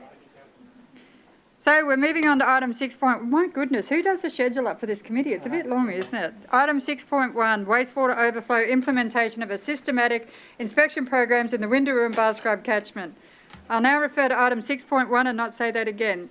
Can the Water Infrastructure Solutions Manager, Mr. Mark Vaughan, please enter the discussions? But before we open discussion, do any councillors have a conflict to declare? There being none, Mr. Vaughan, it's all yours. Thanks, Madam Chair. So I'll quickly run through the report. So the report here is we want to do a systematic inspection program primarily in Windaroo with 2 properties in Bar Scrub. Now, let me just scroll through here. Under the Local Government Act, we need a resolution of council to actually undertake a systematic inspection program. So that's why we're here. We're seeking that resolution. We're looking to identify defective or improper or illegally connected house drainage where stormwater is flowing directly into the wastewater system. In this area, we do have some areas that get overwhelmed in wet weather, and we're looking to address those. So since 2005, we've had 4 systematic inspection programs across the city. Daisy Hill, Cornubia, Logan Lee, sorry, that's not 4. Oh no, sorry, it is 4, but some of the suburbs cross over. Daisy Hill, Cornubia, Logan Lee, Rochdale South, Beenleigh and Eagleby. Shayla Park, Mount Warren Park. So we found a number of defects during these programs. The one we've investigated the most is in Rochdale South at Underwood Road, and we can actually really quantify that there's a significant improvement there, and we've done a lot of pre and post work. Mostly we actually rely on anecdotal work here because there is an expense to doing the pre and post work to really quantify it. But in this one, it was a small confined catchment, and we've gone back and we can really show that the impact of these programs is significant. So just to take the council through what actually happens here. So we put out some notifications. We actually then try and work with the residents to be able to access their properties. If we find issues, we start with a voluntary compliance notice that's under the Water Supply Safety and Reliability Act. So that's a voluntary compliance notice. We're pretty successful at getting homeowners to actually comply and rectify their issues. If we don't get a voluntary compliance, so we've actually we change acts and we address these under the Plumbing and Drainage Act. So they're given a show cause or an enforcement notice there. So that's the process. We have, in this instance, we've consulted with Councillor Kransky. She knows that the intent is to do this in coming up. We've got 310 properties that is the approximate number of properties that we'll working on. And I suppose one of the other things we did highlight was that when we do this work, we're actually also looking at our own council assets and addressing any issues that we have on our own assets as well. So whether they be in private property or within council-owned land, but we do look at our own stuff as well. So about 9 kilometres of gravity main and 240 maintenance holes. With that, I'll hand it back to the Chair for any questions. Thanks very much. We've got Councillor Bradley and Councillor Kerensky. Thank you, through the Chair. Having gone through this process, yeah, you're right, there were a number of defects that were found, and sometimes what people don't realise is when they buy their property, maybe the previous owner has connected up the wastewater to their sewerage, and it's only when you have all these flood events that you realise the impact. And, you know, if we can prevent, that is actually a good move, I think, and I can only support this 100%. Thank you. Thanks, Councillor. Thanks, Councillor Kerensky.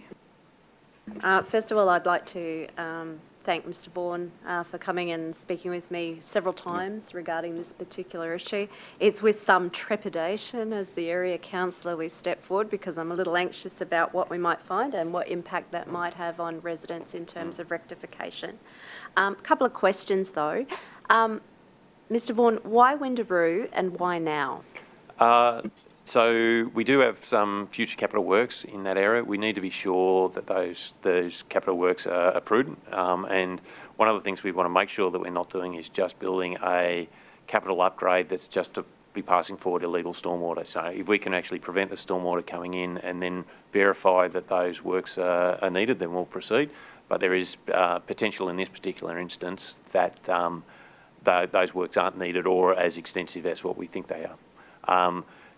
We've spoken a number of times about some of the overflows that are happening in one of the estates there. So, you know, trying to actually minimise those overflows that are known and are problematic for the community. And that was actually my next question is, on the other side of things, I frequently receive complaints about overflows in this area and the impacts of those overflows on other residents within the area. Is it your belief that these works, all going well, will actually counter that particular issue? Through the Chair, that's a difficult one to be definitive on. Look, if we can minimise the amount of stormwater getting in, then we'll obviously have a better chance of minimising the overflows that we do see.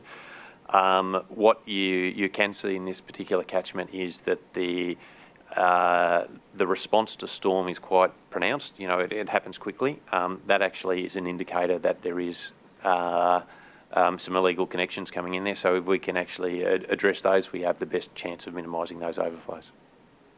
And I suspect one of the concerns I have, having gone out with various water catchment entities at different times to attend residential properties, is that we have some houses that are effectively terraced, and I suspect those on the higher terraces, as Councillor Bradley said, perhaps 2 generations ago, might have tapped into those lines.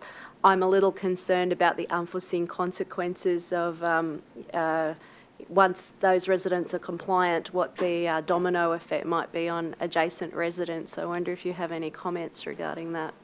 I suppose historically we haven't seen those, and I suppose what you need to consider is that the size of the wastewater system and what it's designed the flows it's designed to have compared to the flows that are meant to be contained within a stormwater system are fundamentally, you know, they're a level of scale different. So we're hoping that the illegal connections that do overwhelm a wastewater system can be accommodated within a stormwater system.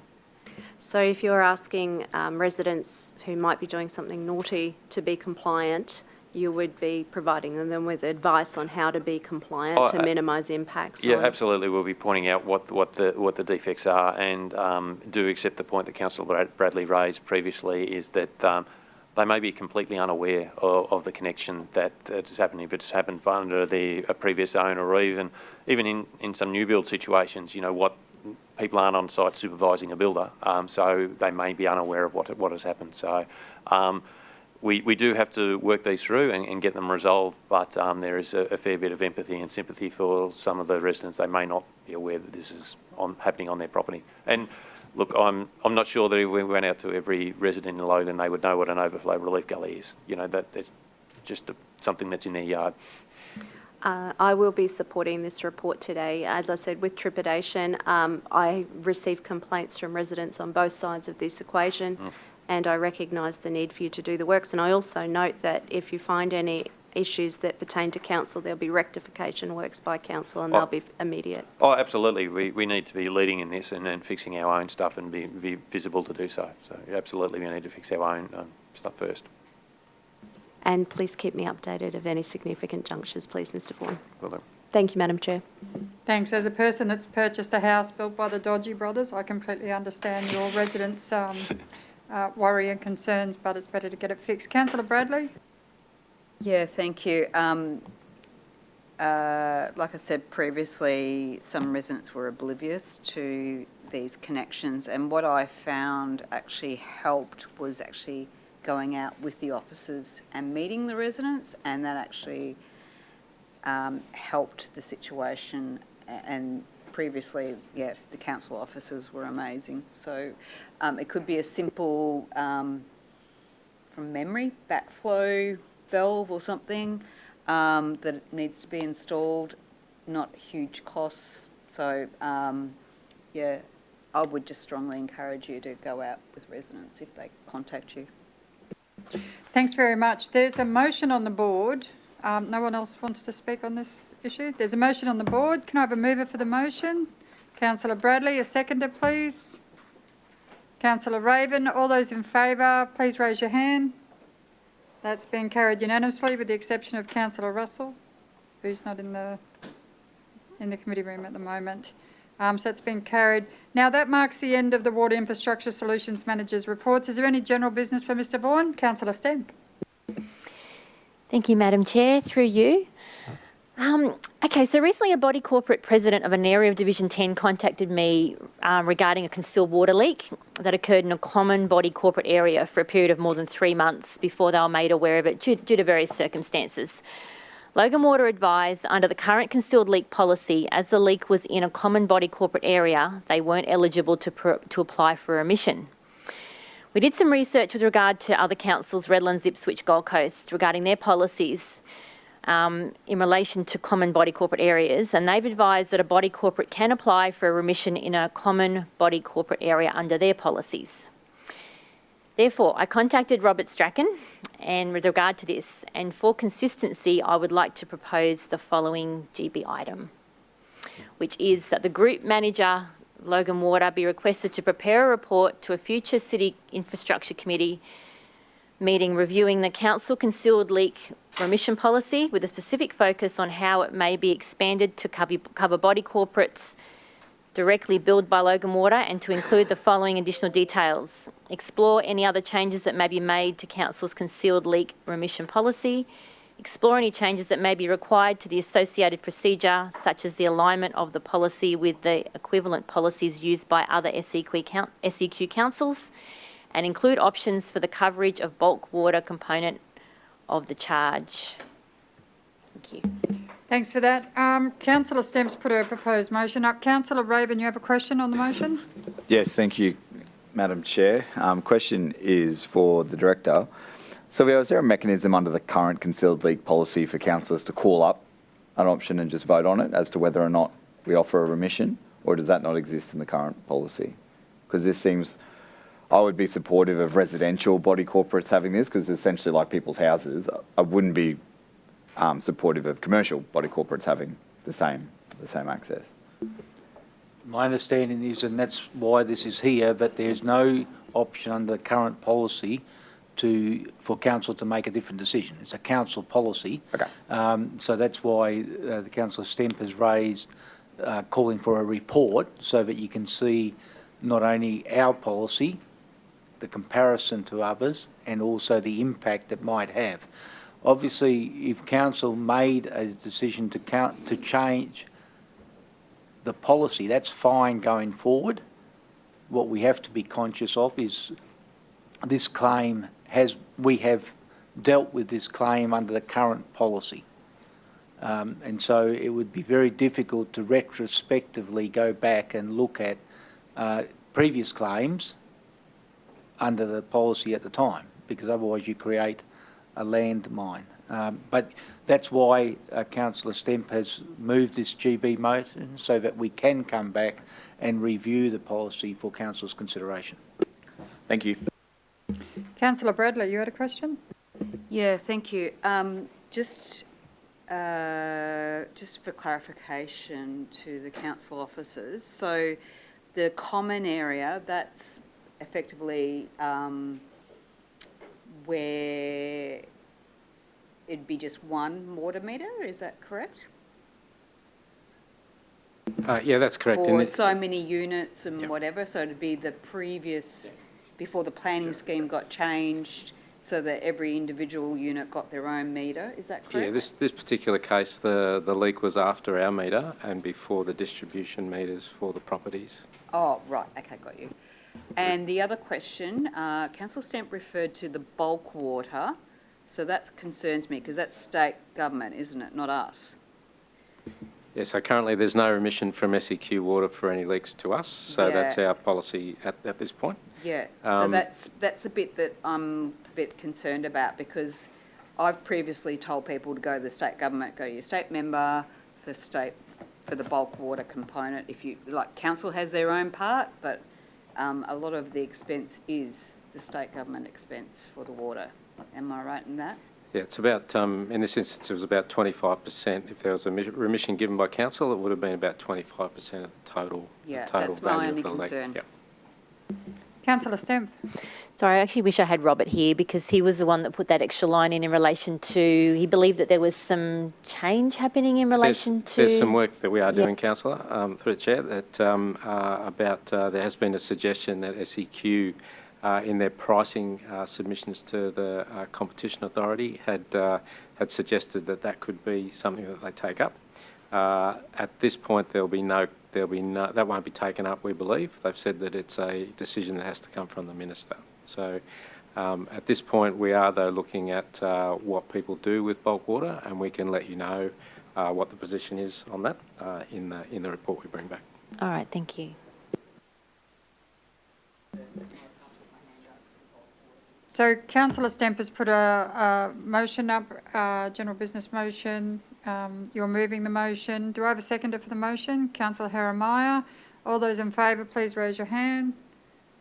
That's carried unanimously with the exception of Councillor Bradley. How do you vote, Councillor Bradley?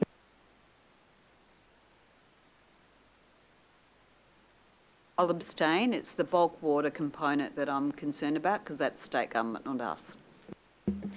Thanks very much, and thanks, Mr. Vaughan, for your time today, and Mr. Basterfield. That's fantastic. All right, so we're moving right. There's no more general business for either person? No.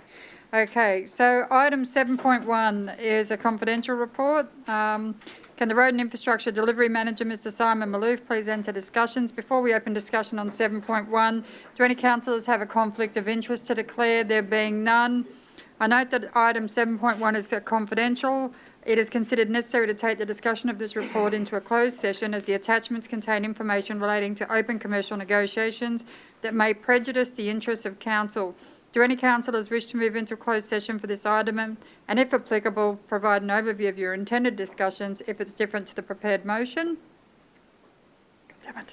I remind councillors that if there is no desire to discuss confidential matters and there is no requirement to move into a closed session, if so, Councillor Wilcox, would you like to go into a confidential?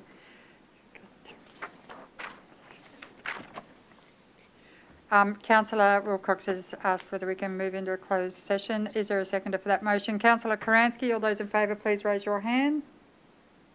That's carried unanimously with the exception of Councillors Hall and Bannon, I believe, and Jeremiah. Councillor Hall, how do you vote? Against. Councillor Jeremiah? Against.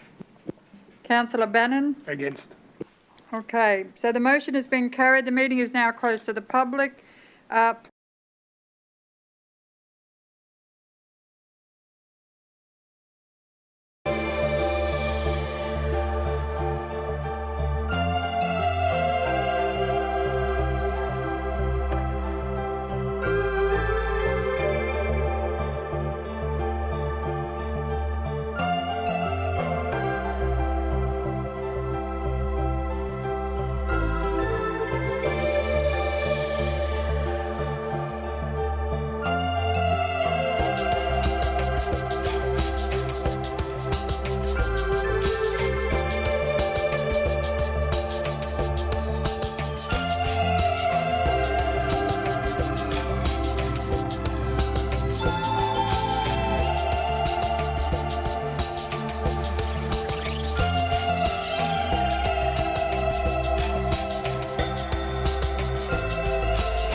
Okay, so thanks very much for your patience. There should be a motion coming up on the board for this report.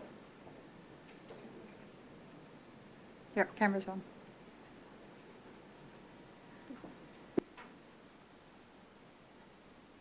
Just picture elevator music in your minds right at this moment.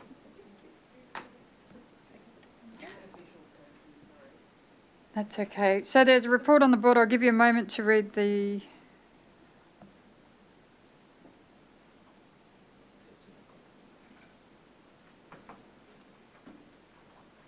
Thanks. Can I have a mover for the motion, please? Councillor Bannon, seconded Councillor Wilcox. All those in favour, please raise your hand. That is carried with the exception of Councillors Karansky and Councillor Hall. Councillor Karansky. Against, Madam Chair. Councillor Hall. Against. Thanks very much. That marks the end of the Road Infrastructure Delivery Manager's reports. Is there any general business for the manager? There being none, I'll now move to the next item. No, just kidding. That completes the agenda for today. Thank you very much for your time. Does anyone have any general business for the for the Director of Road and Water Infrastructure? No, that's great. I declare the City Infrastructure Committee meeting of 19 April concluded at 12:04 p.m. Thank you very much. Bye-bye.